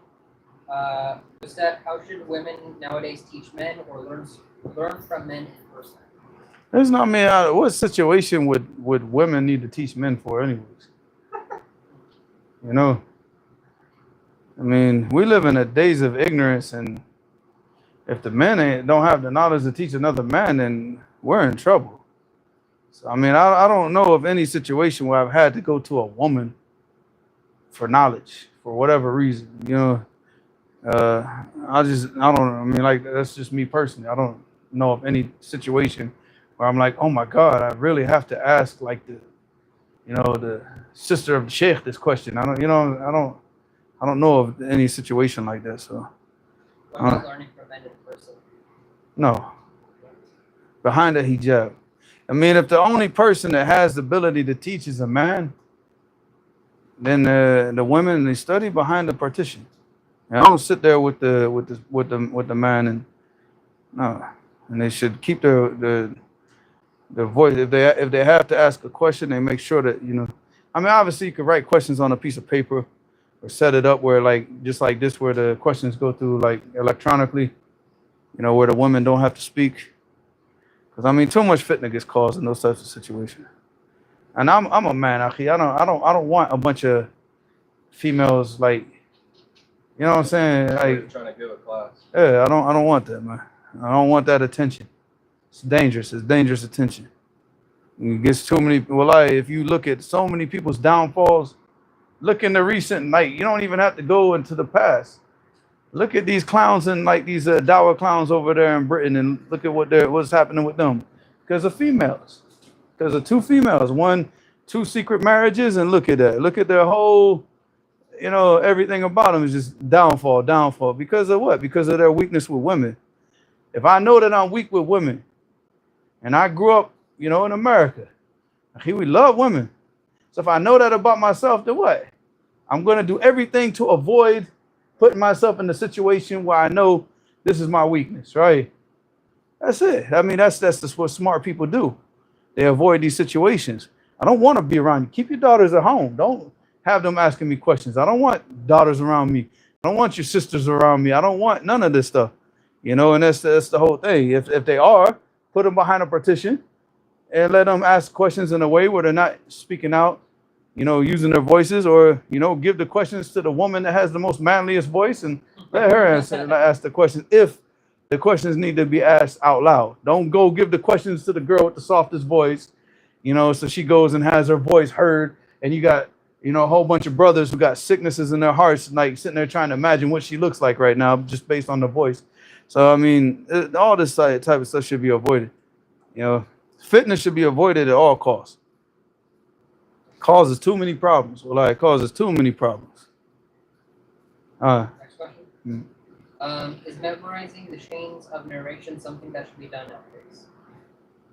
It should be done, but I mean, obviously, to sit down and memorize the Bukhari with the chains of narrations and keep all that in your memory would take a lot of energy, and that energy could be spent in things that are, I would say, more beneficial, but let's say more beneficial, because there are more beneficial things than just memorizing chains of narration. But you should memorize, and you should get into the practice of memorizing the chains of narrations, at least to the point of like recognizing them, recognizing who they are, the people, you know, like what we used to do in Damaj is that we had to memorize the Hadith and Bukhari with the chain of narration with the Sheikh. So over time, those names start to get stuck in our head, and those chains get stuck in our heads. So we know them when we see them. Like you could pick up a Sunan Abi Dawood, you could read the chain of narration and say, oh, that's in Bukhari. Oh, that's in Muslim. You know, to at least get to that point where you can do that. But I mean, as far as like sitting down and just memorizing, you know, 8,000 or 7,000 hadiths with the chains of narrations, how long is that going to take you? What are other things that you could be doing that are probably a better use of your time? I mean, than to try to keep all those names in your memory. That's a lot of work, akhi. It's a lot of work. If anybody just memorizes Bulugh al-Maram in order, like you're just memorizing the hadith, just the Sahabi, the matan of the hadith, and the takhrij of the hadith, anybody that memorizes these books knows how difficult that is to keep that in your memory. You have to constantly keep reading it and reading it over and over and over again. So imagine now you add a chain of narration which doubles the size of a lot of the hadith. It says, you know, but like I said, it's practice it. Like the people should get in the habit of memorizing it to get to recognize it. But I wouldn't like get to the point of like, oh, I'm going to memorize Bukhari and keep all the chain of narration. If you got a super strong memory like that, and do it, you know. But for most of us masakin doing that, that's like, come on, man. How do you get in the habit to memorize it where you can recognize it? What's that? How do you get in the habit to memorize it where you can recognize it? What was it that you just said? We had to memorize a hadith every day. Every day we had to memorize a hadith in Bukhari with the chain of narration. You do that for 4 years, akhi, you're going to recognize. So you did memorize the chain of narration? We memorized it. So what are you saying? No, but I didn't go back and like revise. Oh, with the chain. Yeah, all the hundreds of hadiths that we memorized, I didn't go back and revise them. I will keep the matan, the chain of narration, I wouldn't keep it. So you just revised the hadiths? Oh, you memorize the hadith in Bulugh al-Maram, you memorize the hadith in other books. Yeah, it's the same hadith. So, how would you guys memorize it? You talking about how we memorize it? How would you memorize it? What are you talking about? How do we memorize it? Like in the class with the sheikh, right? Or would you take the hadith, you would explain it, and then you go 30 minutes before the class, we take the hadith and start reading it over and over and over and over again. Then we pray Asr. And then before the sheikh gets up in the chair and starts telling people to stand up, we're reading it until he starts talking. And then he stands up. When he tells you to stand up, you stand up and read it. And then you forget it as soon as you walk out the masjid door. Really? Nah, I mean, I would probably memorize a lot of them. It would stick in my head for like 2, 3, 4 days. But you keep the next day you're memorizing another hadith. The next day, you know, unless you're revising them, you're gonna forget them. But like I said, the body, the matan of the hadith, the actual wording of the hadith, the sahabi, you keep that because you memorize it in other books. Next question. Yeah. one has family and kids, shouldn't they keep people who sin away from them and advise them on the side? Those kinds of people shouldn't be called to the house as guests, right? Oh, absolutely. You don't want people like that around your children. They're a bad influence. The only people that you want around your children are people of khair. You don't bring crackheads in your house around children. People who fornicate, people who smoke weed, people who listen to music, people who dress like the kuffar, act like the kuffar. You don't allow people like that in your house ever, ever, ever. The dude that wears jewelry, dreadlocks, and all that will never be invited to my house. Never. Never. It's never going to be invited to my house. Never going to eat dinner. Never going to sit in this house with my children. That person fornicates or knows or smokes weed or smells like weed a lot. Never. You know, people like Abdul Malik, people like y'all, that's the only people that come in this house. That's it. That's it. Nobody else. I don't allow crackheads around my children, man. You should protect your family, akhi. That's you don't protect them. Who you gonna protect? You know. Speaking about the wrong person. Man, would you call him and stop asking me? I don't have his number. Is he in the chat anymore? Is he speaking? I don't see it. Ask him what. He sent me a message, but I didn't get a chance to read it. He's in the class, man. He sent me a message, but I didn't get a chance to read it. But he sent me a message outside of the chat. Go ahead. Assalamu alaikum. I had a friend who doesn't pray and kept interpreting the Quran on her own. She also thought I was doing too much in religion. No. She also thought I was doing too much in religion. I cut her off because we didn't have similar goals. Is this fine? She was not open to finding truth and twisted kuffar studies and her own interpretation of deen. It was too much for me. I mean, if that person's gonna look, the first thing that you have to do is you have to protect yourself. And if that person is gonna be a bad influence for you, then you stop hanging around with that person. If that person is gonna start to drag you into something that you know it's gonna cause problems for you, then you stay away from that person, regardless. Like I said, it doesn't mean that you don't advise the person. You don't. But again, we're talking about I want to be hanging out with the person, be buddy with the person, but still be like, yo, man, you know, you need to change. You need to stop doing it. See the person, try to give her a book, you know, maybe a book from the, you know, a book of the Sunnah, whatever, Kitab Tawheed, stuff like that, something that she can start to learn her deen. You know, Riyadh al-Salihin, try to do something like that, and hopefully, inshallah, maybe it helps. As far as hanging out with the person and Mustafa asked a question whether the statement of Imam Malik is authentic, and it's in Arabic. I saw the statement. The statement's authentic. So he's talking about the statement. Al-istiwa ma'lum wal-kayfu majhul wal-imanu bihi wajib wal-su'al anhu bid'ah. It's authentic. In fact, we're going to be taking that, inshallah. Sharia, not anytime soon. But when we get to that chapter, inshallah. I don't know. We might. Huh? What blue book? That's Bulugh Maram. We already took it. You have a question? What? يجوز انك تسال سؤال ما تحتاج جوابه. يجوز انك تسال سؤال ما تحتاج جوابه ما يفيدك جوابه. يعني ايش المقصود؟ مثلا في بلده كافره تقول هل يجوز مثلا طاعه ولي الامر؟ مش في دوله فيها ولي الامر مثلا دولة شرب يعني حاكم كافر. Well, I mean, if the person's just asking questions because they just want to see like what you're going to say, then that should be avoided. I mean, you're asking questions for one or two purposes. I'm either going to ask a question because it's a person of knowledge that I trust, and I want the answer from the Quran and the Sunnah, and that's what I'm going to follow because I need that knowledge. Or I'm going to ask a person the question to see, you know, maybe it's a person you're not sure, like what the person is. So you might ask questions to the person just to kind of test them to see if he's, you know, if his aqeedah is correct or whatever. But I would do that in a better way, not where you're not like just like interrogating the person. But Abdul Malik said, "Pow, bing, boom." That means he's gonna knock you out next time he sees you. Why? Because you keep bringing his name up in the chat. That's what he used to. That's what he used to do with everybody. He's like, this is his warning. That's what he would say. Well, what did he do to Hamza that one time? Remember? He warned Hamza. He said if the Imam makes another mistake in the salat or something, because you cut up, like, because Hamza used to be very quick to like correct me, and it will mess me up, and I would lose, and I get lost because I was going back to correct myself, but he jumped in and correct. So I told Hamza, like, slow down, give me a second to. So like Abdul Malik one time, he was like telling me, he said if he makes another mistake, he's like doing like hitting his hand in the salat. So like the next salat, I made a mistake, and he, like, as soon as we like did the salam, he looked at Hamza. He just started doing this. Like, I got you. Like, I told you.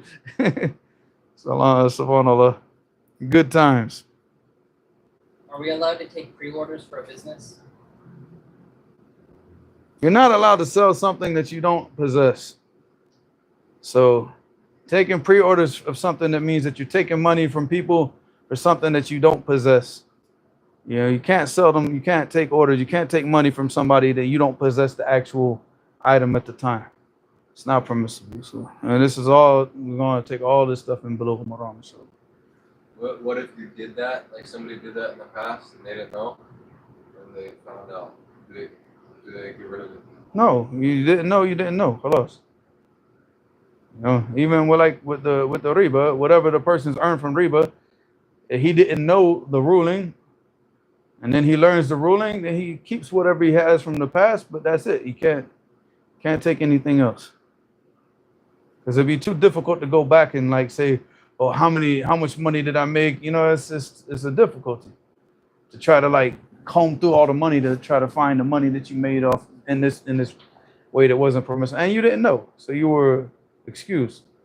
But no, you can't sell something that you don't possess. You can't sell fish in the ocean. You can't sell the fish in the ocean until you have possession of the fish in the ocean. Even if you have like an ad that you say like, okay, every single day I go out on these boats and I go and I catch, 200 pounds of tuna, for example. I'm just saying, I don't know how many pounds of tuna people catch on a fishing boat, but let's just say 200 pounds of tuna, and you say, well, today I'm going to go out. Does that mean that, okay, anything can happen? You take somebody's money for something that you don't even know that you're going to catch. Go catch the fish. Sell the fish when you got it, when you have possession of it. You sell the fruit when you have possession of the fruit after it's reached the stage of being ready to eat, and you sell it. But you don't sell fruit on a tree. You don't sell, if it's not reached the, what's the word in English? Right. It's not ripe. There you go. Because anything can happen to it.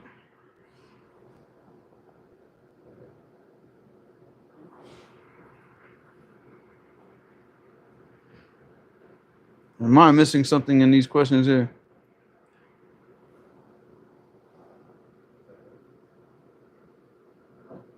You saying does? I want to know who's doing all this Becky stuff, talking about chai tea. Who's over here talking about chai tea? Oh man, Becky stuff, man. Milk chai tea.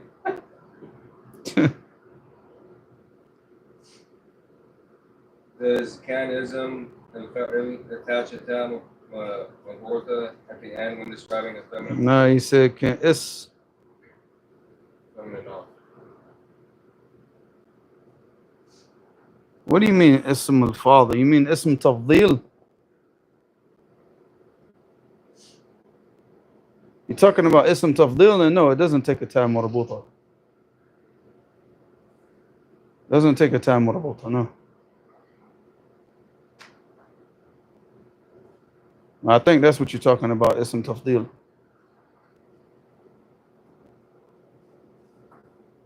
Oh, ism fa'il. What did I see?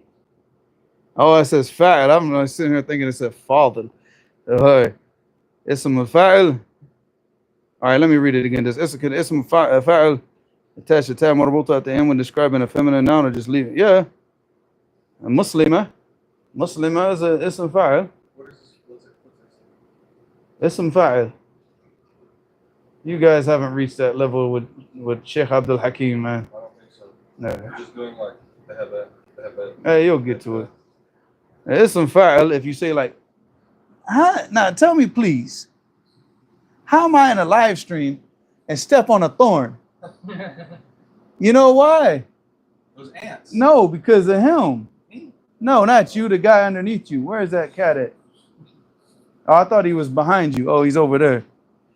He brings thorns in on his body and he shakes them off. And I just put my foot down right onto a thorn, man. Like right there. But yeah, like if you say like dhahaba, the ism fa'il is dhahib. So the female would be dhahibat. You know? So yeah, I mean, you put the ta marbuta on it. The female's doing it. You put the ta marbuta on it. Yeah. I thought he was saying ism tafdeel. Anything else? Ustad also asked me to see if I'm right that you can't sell a pregnant cow like a baby. You can't sell a pregnant cow. Like, I guess you can't sell the baby that's in the cow. Oh, you're talking about sell the calf before it's born? No, because it's not born. You don't even know if it's gonna live or die. You know, so you can't sell it until it's born because you're taking money for something that's not in your possession yet. So I mean, anything could happen with that calf at the point of like Special need. it could die. I mean, or maybe you sell it because you're expecting it to be born, you know, and healthy and strong, and it's not. Maybe it's born sick and weak and it has problems and health issues. And what are you going to do? Okay, you already paid for it. Take it. No, that person gave you the money for a healthy calf. That's not what you're presenting to them. So that's not, yeah. You sell what you possess. He said, but you can sell the whole cow though, right? Even if it's pregnant. Yeah. Spanish repository asked another question. As long as you're clear that you're selling the cow with whatever's in the womb. You know? Because the thing is about the cow is what makes that cow good is that regardless of how the calf is born, the cow is still going to be producing milk. That's the most important thing. So anybody that's going to be buying that cow, as far as buying the actual cow itself, is going to be buying the cow for the milk mainly. So regardless of the health of the calf, but selling the calf by itself, huh? Spanish repository asked another question in Arabic. Just read it, man. That's what it says.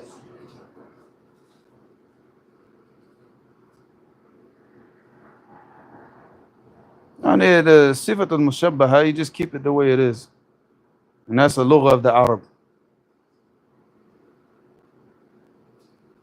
There's different lughat. I mean, if you go through all the different lughat, akhi, you'll find so many differences of opinion and everything. But one of the lughat, like as far as the sifat al-mushabbaha, you just keep it the way it is. Allah knows best.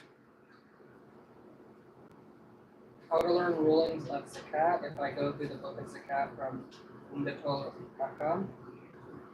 Is that all I need to know? If you use the Umdatul Ahkam to learn Zakat, you're not going to know much about Zakat anyways, because the hadith about the letter of Abu Bakr of Zakat is not in Bukhari and Muslim. It's only in Bukhari, I believe. It's narrated in Sahih Bukhari. It's not narrated in Sahih Muslim. Just like the same thing with the hadith of Hajj of Jabir ibn Abdullah. It's narrated in Sahih Muslim. It's not narrated in Sahih Bukhari. So no, it's not sufficient. That's why I tell the people, go through Bulugh al-Maram. Umdatul Ahkam is very limited. It's very limited because of the conditions that he put for the hadith being placed in Umdatul Ahkam is very limited to what you can to what you get out of it. Like if you studied Umdatul Ahkam, you would not know how to do Hajj. You would not know how to give Zakat. The fasting, you'll be all right with fasting because the majority of but still there's going to be a lot of issues you're missing out on. Salat, you'll be all right, but you'll be missing out like all the du'as for the janazah and all that, you wouldn't be getting most of that. So all of that basically, it's gonna be so much that you're missing. So it's not sufficient. Umdatul Ahkam is not sufficient. You know, and then on top of that, the wordings in Umdatul Ahkam, a lot of the times are not the same wordings of the Hadith in Bulugh al-Maram, and it causes confusion. So it's better just to go to Bulugh al-Maram and memorize that. So the fair it's on like funds you've had for a year, right? No, but the zakat is more than that, because you have the issues of the zakat and the money, and there's no zakat on money anyways. The zakat is on gold and silver. But because the official monetary system is based on gold standards, so we base the money that you have as far as the worth of that money in gold. So there's no such thing as zakat on money.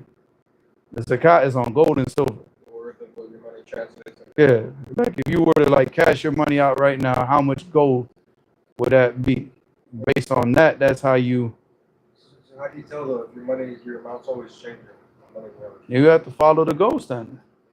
You have to keep up with the price of gold. No, I'm saying because it's based on a set amount of money. It doesn't matter. See, the thing is once you've reached that nisab, it's based on if this is the amount of money that you had at this time, and this was the worth of that money in gold. The worth of gold changes, it fluctuates. So if that worth goes down below the nisab, which means the amount that you have, then khalas. But you have to keep up with because gold is money.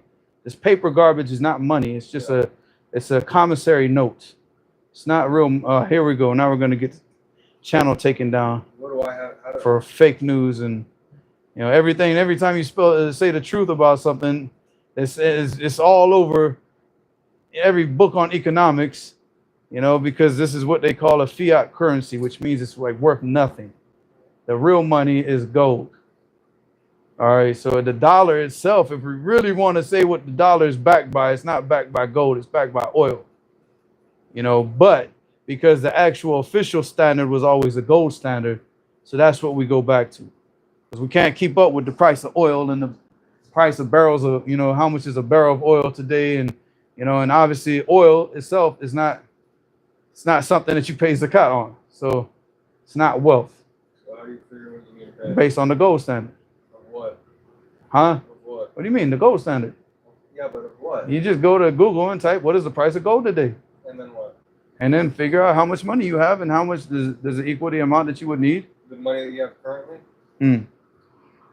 If the money that you've had for a year, is it reached so that? What I'm saying. How do you figure out how much money you've had for the past year if your money's always changing? If it hasn't, there's a certain amount that it hasn't gone under, then that's where your standard is.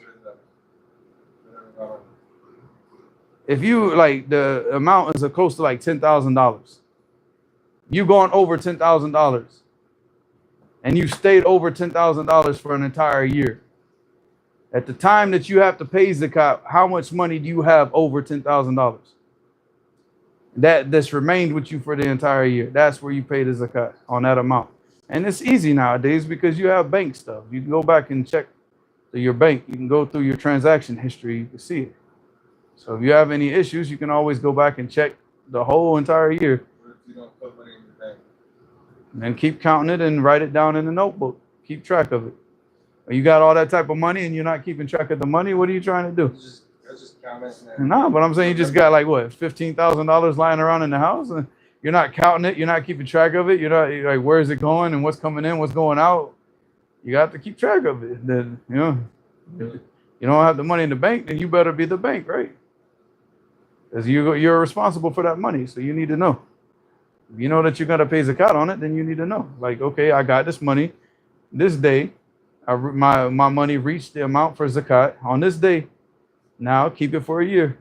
And you see, did it go under that?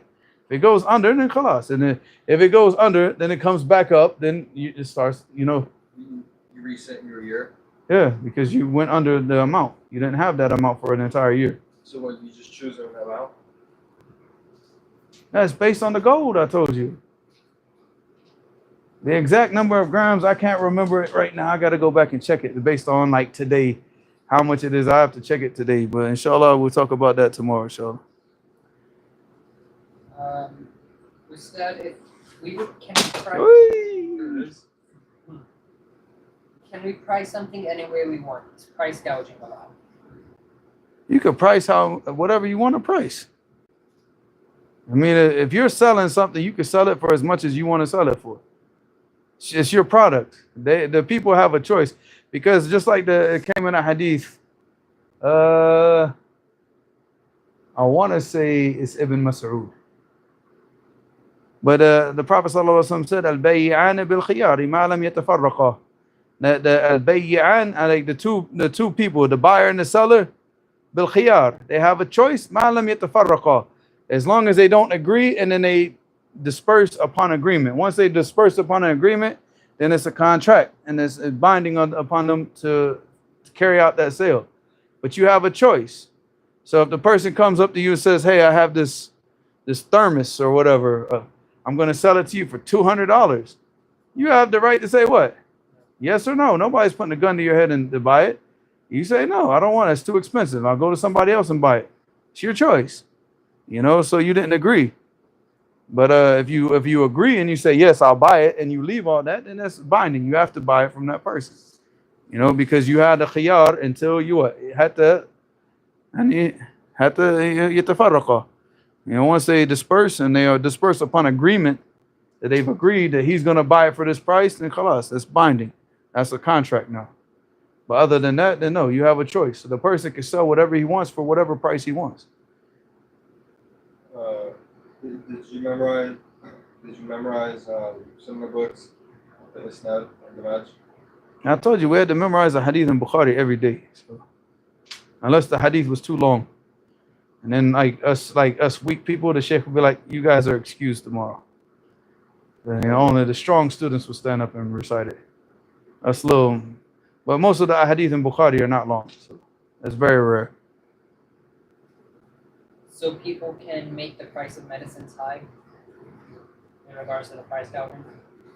I mean, obviously it's not advisable. If there's something that the people need, the people should facilitate it for the people, especially medicine. If it's something that people require for their health, they shouldn't be, but if it's their product, they could buy it. They could sell it for whatever they want. If my grandma told my aunt to give her siblings money from her, now the currency has gone down a lot, what rate should she use to pay the money? Again, It was about 7K back then, and now it's almost 3,200. I'm trying to see the question again. If my grandma told my aunt to give her siblings money from her property 5 years ago, and now the currency has gone down a lot, what rate should she? I mean, if she specified how much money to give them, if she said, "Give my siblings $5,000 or $7,000," you give them 7,000, whatever she said. Doesn't matter about the rate going up and down, whatever amount of money, because the rate of the money would have gone down regardless. So whatever she told them to give the sibling, that's what she gives them. She doesn't give them more based on the changing. I just give them whatever she said.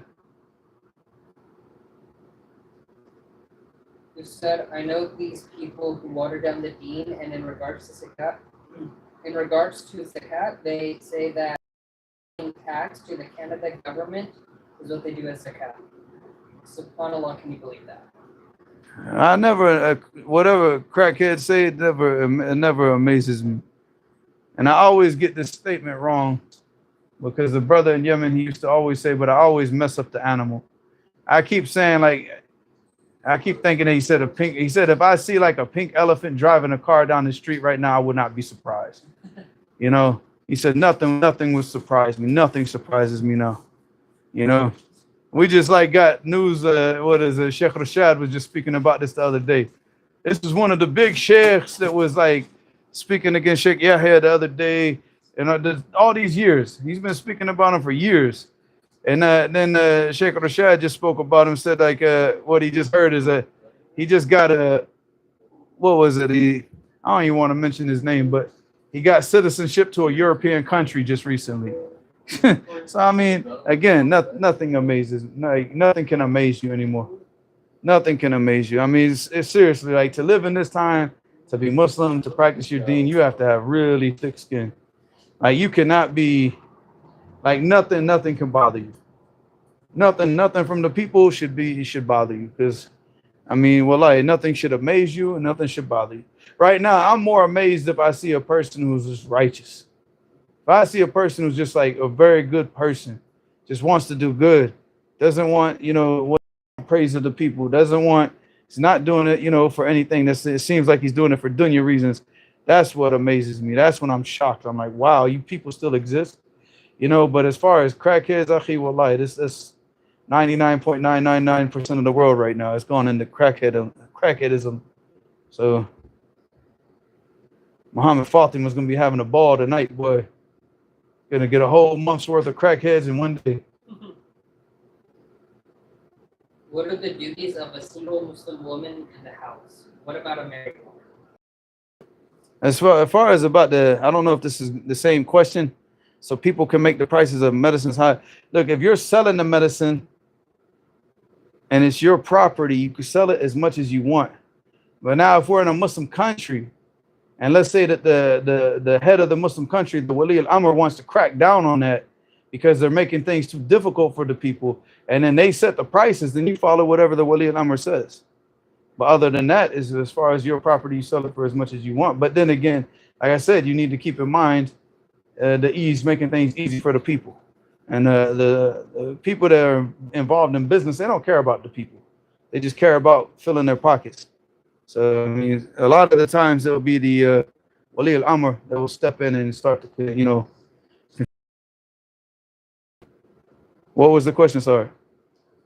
What are the duties of a single Muslim woman in the house? What about a married woman? Whatever the customs are of we're not talking about the customs of these kuffar today, but we're talking about the customs of the accepted customs. So that's her duties. I mean, whatever she, if it's expected that a woman, she's cooking or cleaning, if that's what's expected in that society, that's what she does. The most important thing is that she should try to learn at least the most fundamentals of her religion and be the first teacher to her children. Teaching the children is more important than, obviously cleaning the house and things like that is very important. I'm not going to take away from that, but you can have a clean house and stupid children, ignorant children. That's not beneficial. So, I mean, her duties are to make sure that children are raised up proper, that they have proper values, they have proper manners. The children ain't running around like a bunch of babies, kids in the streets, insulting people, disrespecting people, joining gangs and smoking drugs. Grow up with manners. Grow up knowing how to respect the elders, respect people, respect neighbors. That's the important thing. That's the important thing that a mother should do. Because those children are a representation of that house, and how the children act outside of the house, they represent how they're being raised inside of the house. So, and that's why in the South we used to get beaten a lot. We used to get beat a lot because of that. Because if we made our mother look bad in front of the people, if they felt like we were being disrespectful, we forgot to say yes, ma'am, no, ma'am, yes, sir, no, sir. We forgot to say that. Oh boy, you don't want to go home that night. Or if they were guests in the house, you don't want those guests to ever go. Be like, y'all stay, please. Like, don't leave, because as soon as as soon as they leave, you're in trouble. You're in trouble because you just, if you disrespected them in any way, you made the whole house look bad. And that's the whole thing, right? We should carry ourselves with honor, and our children and how our children act is a part of that honor. To have them just running around acting all type of foolish ways, it's showing that they're not being raised properly. So that's our duties. It's not just the duty of the woman, that's the duty of the woman and the man, to make sure that the children are raised up properly with the proper Islamic etiquette, proper manners, proper character, and proper, proper way of dealing with people. So. And the fathers. Huh?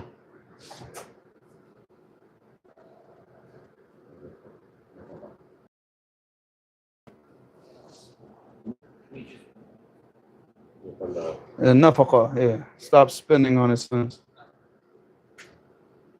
Whenever they reach the age to where they can make their own money. become responsible for themselves. You know, once they make enough money to where they can take care of themselves, then the father, obviously that's dealing with the sons, you know, not the daughters. The daughter, when she gets married, that's when.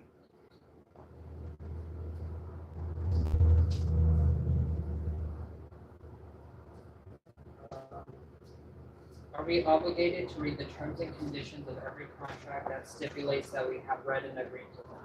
Some of them are as long as books and are written like Shakespeare, so people don't read them. Most people don't read them, but regardless of if you read it or not, you still have to abide by everything that you've agreed to it. So the reading part is to advise you, to read it, to make sure that you understand what you're agreeing to. If you agree to it, then it's binding. So you agree to it. So don't be surprised when they sell your information online and, you know. Some women spend too much time with the house and give course meals, but they don't have manners such. I don't know if that's a question. Some women what? Spend too much time with the house and give course meals, but they don't have manners slash deen.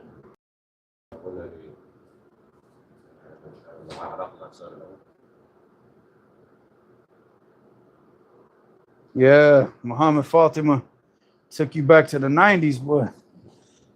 Yeah, see, this new generation, y'all don't know what baby's kids are, do you? Do what? Y'all don't know that terminology. Baby's kids. Baby's kids? Y'all don't know that.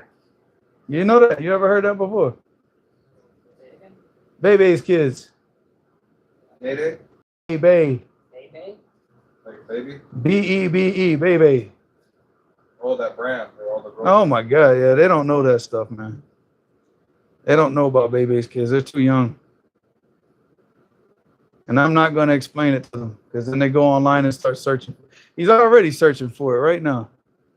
Well, I can't even find what you're asking. Wait, where are you at? Say it again. What was the question? Some women what? I don't know if it was a question. It's just some women spend too much time with the house and give course meals, but they don't have manners such. I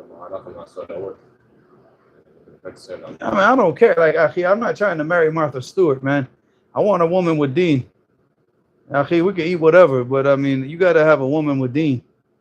You know, you're not trying to get a master chef in the house. You want a woman that's going to raise the kids properly. How she deals with the kids is more important to me than what she does in the kitchen. You know, so Allah musta'an. So, I mean, that's not the most important thing. The most important thing is her manners and her ability to like teach those manners to the children and have good relations and good interaction with the children. That's very important. Ustad, for your book for prisoners, you said first chapter was about Islam being a complete deen. You also discussed being grateful for the deen. I can't remember what chapters. I already wrote the chapters out like an outline. I can't remember. I mean, all it's going to be about being grateful for the deen because everything is about being grateful. I mean, that's the whole thing that whenever we talk about this deen, it's all about being grateful. Because whenever we talk about this, the truth, then we're talking about what we should be grateful that Allah has given us the truth. Just imagine, like, you know, when did I post that on Telegram? Was that yesterday? I can't even remember. But as I was saying, like, you know, if you really want to understand, like, you know, what you need to be grateful for, just think of, like, just go back and just ponder on your life before you became Muslim. Just think about it. And look how you lived. And look at, like, this great blessing that Allah has given you. And, you know, and a lot of us, we become Muslim and some of our behavior changes, but not everything. And we don't just come into Islam and like, boom, we're all perfect people all of a sudden. But, you know, there's stages, right? There's stages that you go through. And more people, some people, they have to go through more stages, some people less. But if you just sit back and just ponder on that fact of like what we used to be and what we are now and what direction we were headed in, or go back and look at the people that you used to hang around and look at the direction that they went in. It's just, it's sufficient to be grateful, man. You know, so everything that we have is, you know, something to be grateful for. Is it true that if someone did it? Because I mean, one of my closest friends, Akhi, back in the days, killed a dude over a necklace, man. Killed a guy over a necklace and died in prison He died in prison. He got sick and died in prison. I just found this out like maybe a month ago, like right after like my son. I think I found out when my son was in the hospital. So I mean, just imagine that, Akhi. Imagine that type of life. That this person killed a dude over a necklace, got a life sentence, and died in prison because he got sick. Yes, I mean, wallahi, we have too much to be grateful for. Too much. Is it true that if someone didn't grow up upon good akhlaq, then it is difficult to become a person of good manners when they're older, even if they start practicing the deen? That's what I found with myself, but I don't take the blame off me for my shortcomings. No, I mean, if the person is, you know, it's harder to change as you get older, but it's not impossible. You just have to work harder at it, and you have to work for a longer time, because you know you have. It's like people, they always talk about, oh, I'm trying to get healthy and I want to lose weight. Look how long it took you of unhealthy living to get to the state that you're in now, and think about how long it's going to take you to get back to health. So the same thing with like this, you lived so many years of just complete what? Degeneracy, right? Is everything, you do everything that's wrong. It's going to take a long time to flush that stuff out your system, Akhi. You can't just go do like a colon cleanse and just be like, okay, I'm good. No, you're going to, you know, that stuff's in your heart, man. Stuff's in your heart. It's in your actions. It's in your everyday habits, everything that you do. So there's so much that you have to change. But that doesn't mean that it's impossible.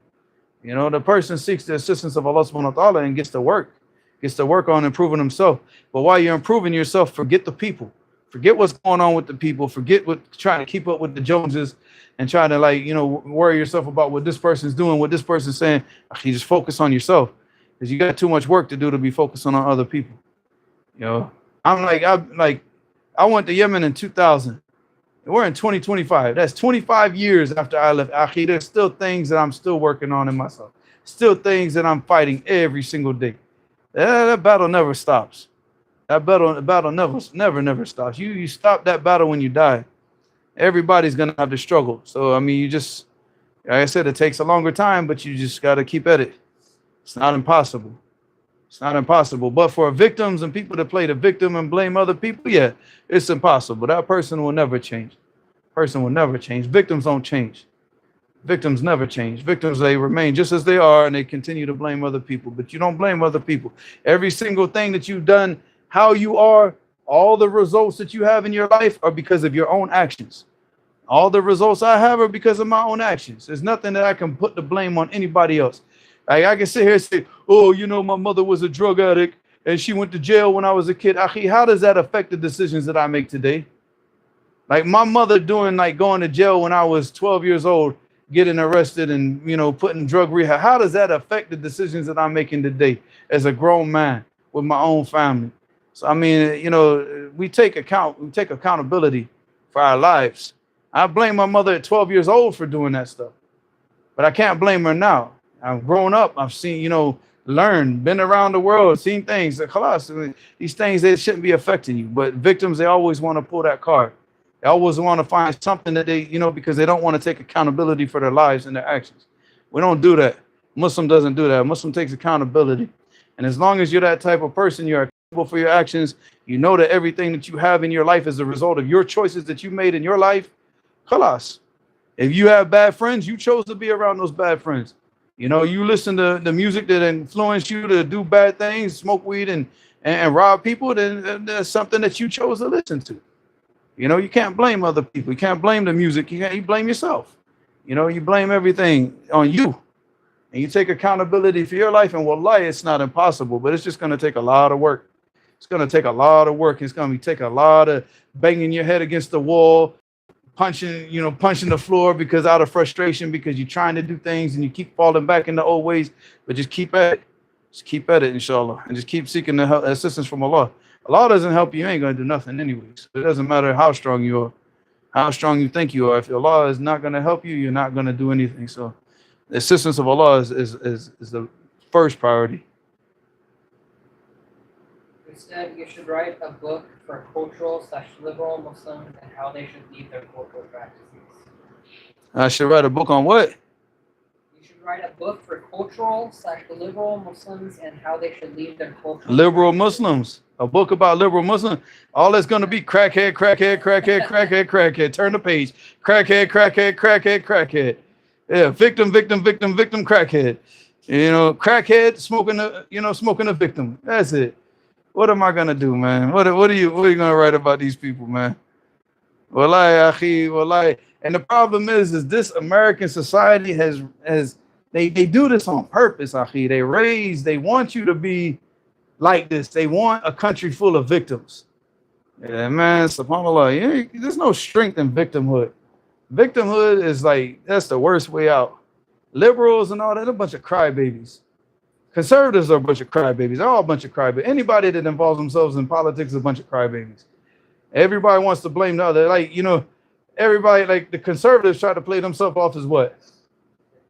Huh? Victims. No, they try to play themselves off as they're not the victims. But then they blame the Democrats for everything.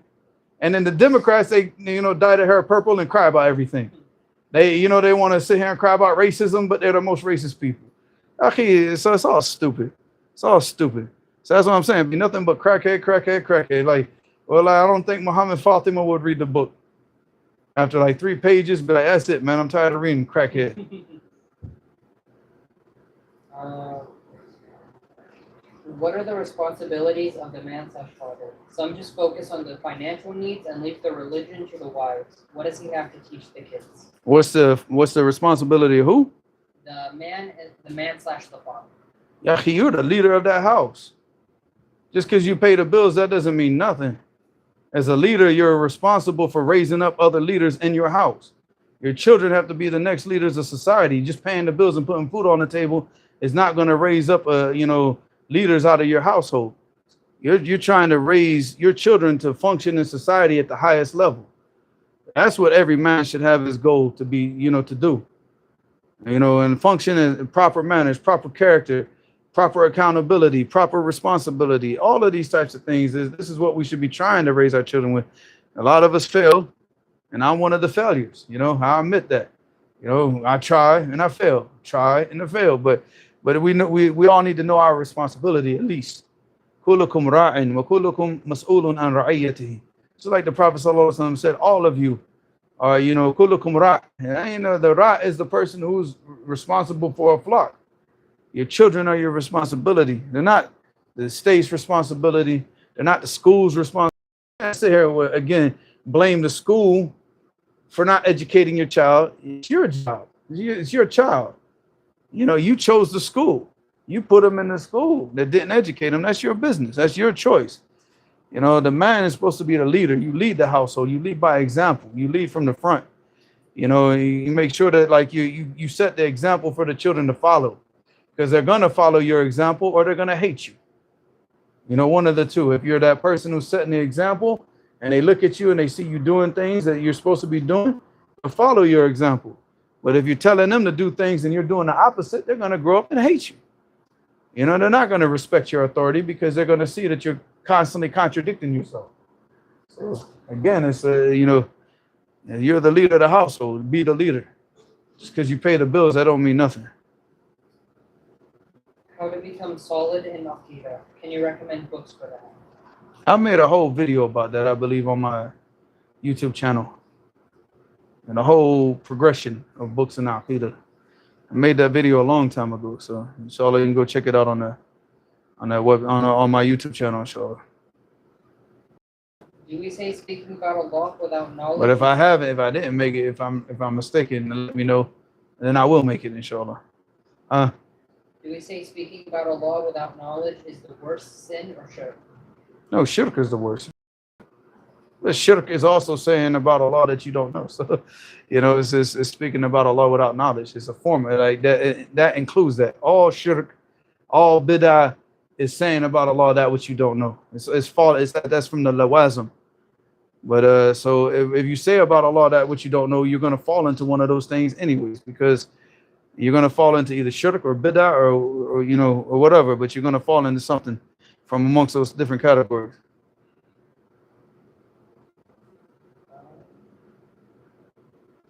I'm tired. Take 1 or 2 more questions and we go, inshallah. If me and my online girlfriend ended our relationship and stopped contact and made tawbah, is my tawbah accepted if I constantly look at pics of her and niqab with her eyes that she posted on her account? I think it's haram anyway, but does it invalidate the tawbah? Say that again. I didn't hear the first part. Sorry. I heard the last part, but I was looking at something here and I was trying to see what somebody said something. I was trying to see what they meant, but If me and my online girlfriend ended relationship and stopped contact and made tawbah, is my tawbah accepted if I constantly look at pics of her and niqab with her eyes? I mean, you have not fulfilled all the conditions of tawbah. As far as your tawbah being accepted or not, that's between Allah. All we can do is talk about the conditions of tawbah. Your condition of tawbah is al-iqla', that you get rid of that sin. How you get rid of the sin of, having a girlfriend and you still sitting there looking at her pictures every day? You haven't gotten rid of the sin. Where is the nadama? Where is the sadness and the regret for the sin? And you're still looking at her pictures every day. Where is the hatred for that sin that you committed and you're still looking at the person that you committed the sin with? So as far as the conditions for tawbah and repentance, you haven't fulfilled those conditions. As far as whether it's not accepted, that's between you and Allah. Actually, I can't say if it's been accepted or not. All I can say is like these are the conditions, and this is what you said, and you definitely, by doing that, you're not fulfilling those conditions. You have to completely get rid of that sin. That's not your wife. You delete the pictures of her. You don't, that's it. You leave it. It's over. What holds us back from actually having... Hold on, because Muhammad Fatima said throwing a few Beckys and Bebes. See, Bebes have the children. Beckys don't have children because they're on that, Planned Parenthood garbage. So, Becky ain't having that many children right now. Becky's about to become a museum masterpiece in a few years. So, go ahead. What holds us back from actually having a full transformation in our lives like the Sahabah did? They took all the commands so seriously and honored them. That's it. Accountability, responsibility, all the qualities that we're supposed to have, we just don't have them. We're weak, we're lazy, we blame other people, we don't take responsibility, we don't have accountability. I mean, everything is wrong with us. Everything. Those were the best. Allah chose them because of those good qualities that they had. And Allah chose them and raised them up for that purpose of being the companions of the Prophet because of those qualities. Now we live in this society amongst the kuffar, and we're supposed to be the best that's here. We're not. We're the best as far as, okay, we have tawheed, we have the correct beliefs, but we don't have anything else, man. Like, our behavior and the way that we act is not really that much different than the kuffar. And in fact, you see, and this is sad because a lot of Muslims, their behavior is worse than the kuffar. I would rather deal with Poindexter than to deal with a lot of Muslims that are in the masajid. I'm talking about Poindexter the Kafir. I would rather deal with him than to deal with a lot of idiots that you see, the crackheads in the masjid. Because I'm like I said, I'm trying not to be too specific here. Those who know, right? But you see, like the weed smoking, wannabe gang member Muslims, I would rather deal with the kuffar than to deal with a Muslim like that. So that's what I'm saying. Our behavior in a lot of instances is worse than the behavior of the kuffar. So I mean, how do you expect us to be like even anything near the Sahaba? Wallahi, we are not worthy of being the dirt on their sandals. The dirt on the bottom of their sandals when they walk through even animal dung, we're not even worthy of being that. We have no continuously good qualities. We have like little moments of shining here and there. But why are we in the situation we're in? Because we are what we are. When we stop being what we are and we start to try to become try to strive to be like the Sahaba, Allah will raise us out of the dungeons that we're in right now. Look at what's happening. Why is it now that these kuffar can go into Gaza and say, we're going to kill all of y'all, get out, and nothing happens to them? And we just sit around and what? Let's protest. let's boycott Starbucks. Let's you know what I'm saying, like, and this is the only solution because we're crackheads, akhi. We're like, our behavior has gone to like the behavior of the kuffar. This is what the kuffar do. Every time they have an issue, they do what? Let's boycott, let's protest, nah, that's not a Muslim. A Muslim like will take accountability and say, look, we're in a situation that we're in because of our sins, because of our own actions, because of what we, bima kasabat aydina, because of what our hands have earned. So what do we need to do? We need to go back to the deen. We need to go back to the sunnah, and Allah will raise us up. That's the izzah. Just like what Umar, I think it was a statement of Umar, right? You can check it online. He said, نحن قوم أعزنا الله بالإسلام ومهما ابتغينا العزة في غيره أضلنا الله. Is that not واضح? يعني ليس بواضح.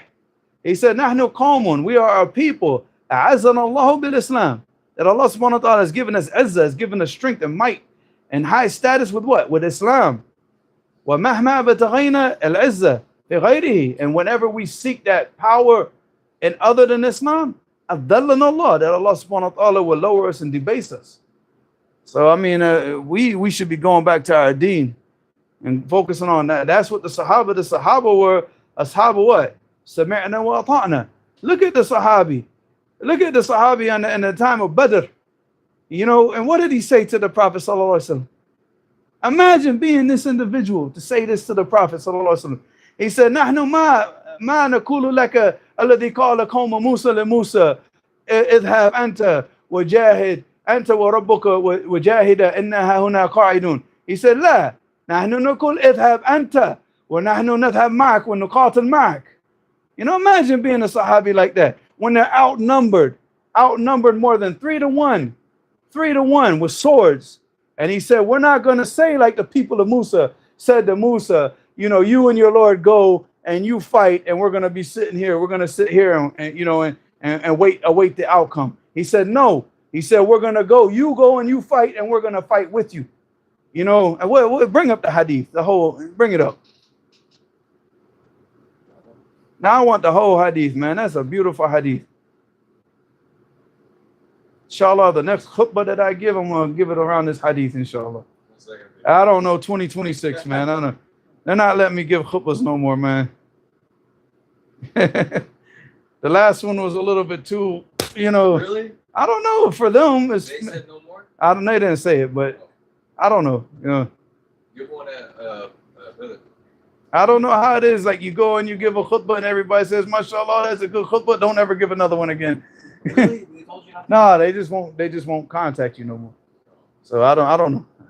So is this it?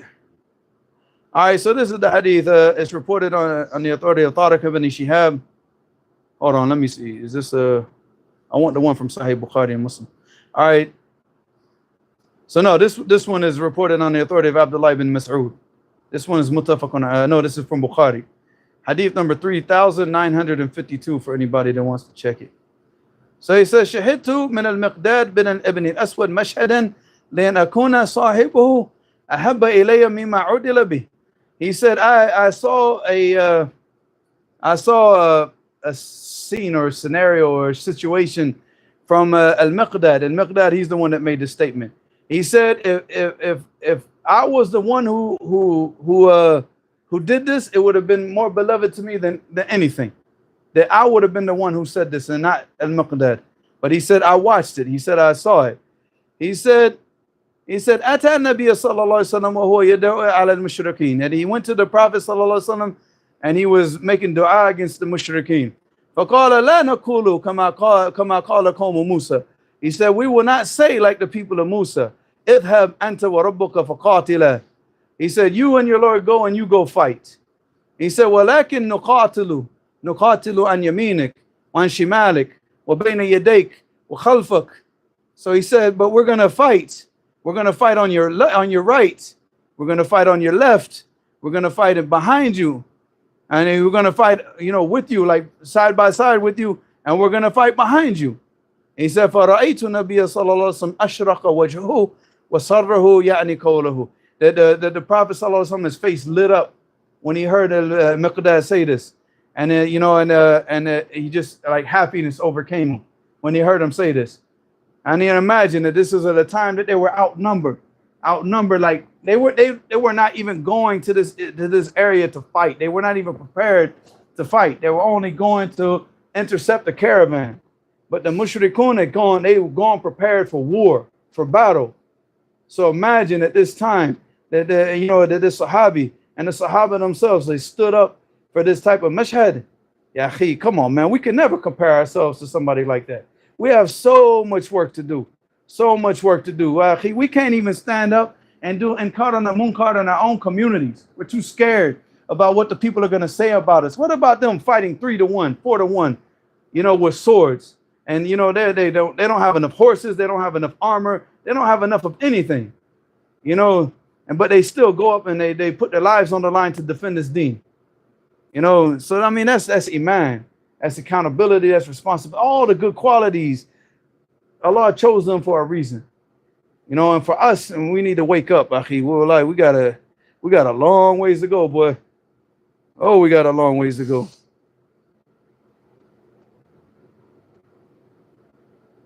I don't know, did I post the last khutbah? Whatever the last khutbah is that I posted on my channel. I don't know. I can't remember what it was on. Was my son at the hospital when I gave that last khutbah or no?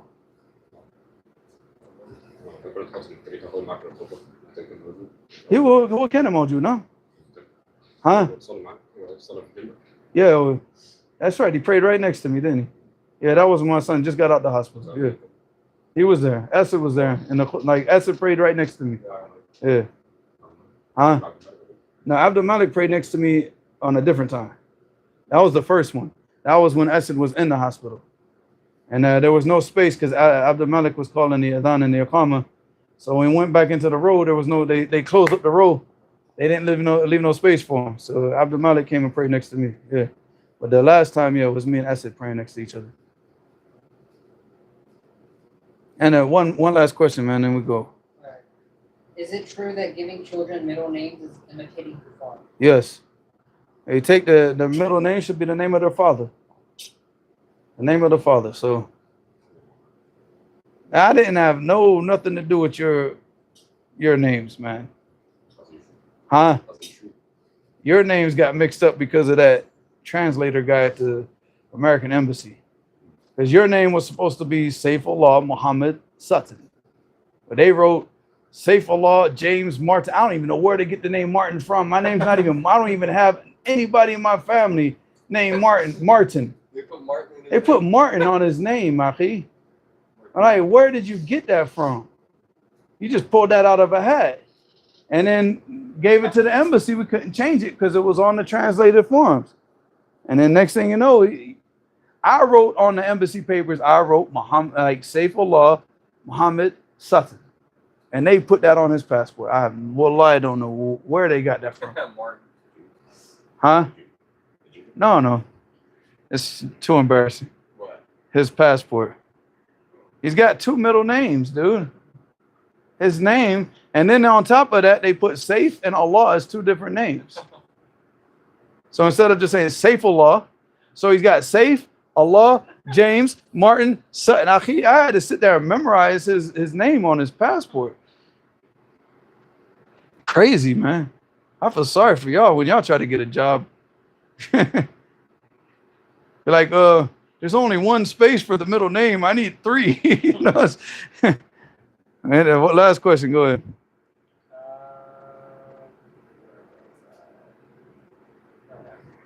Which book on Aqidah and Manhaj should I memorize which only has Quran and Hadith as evidence? Memorize Al-Wasatiyah.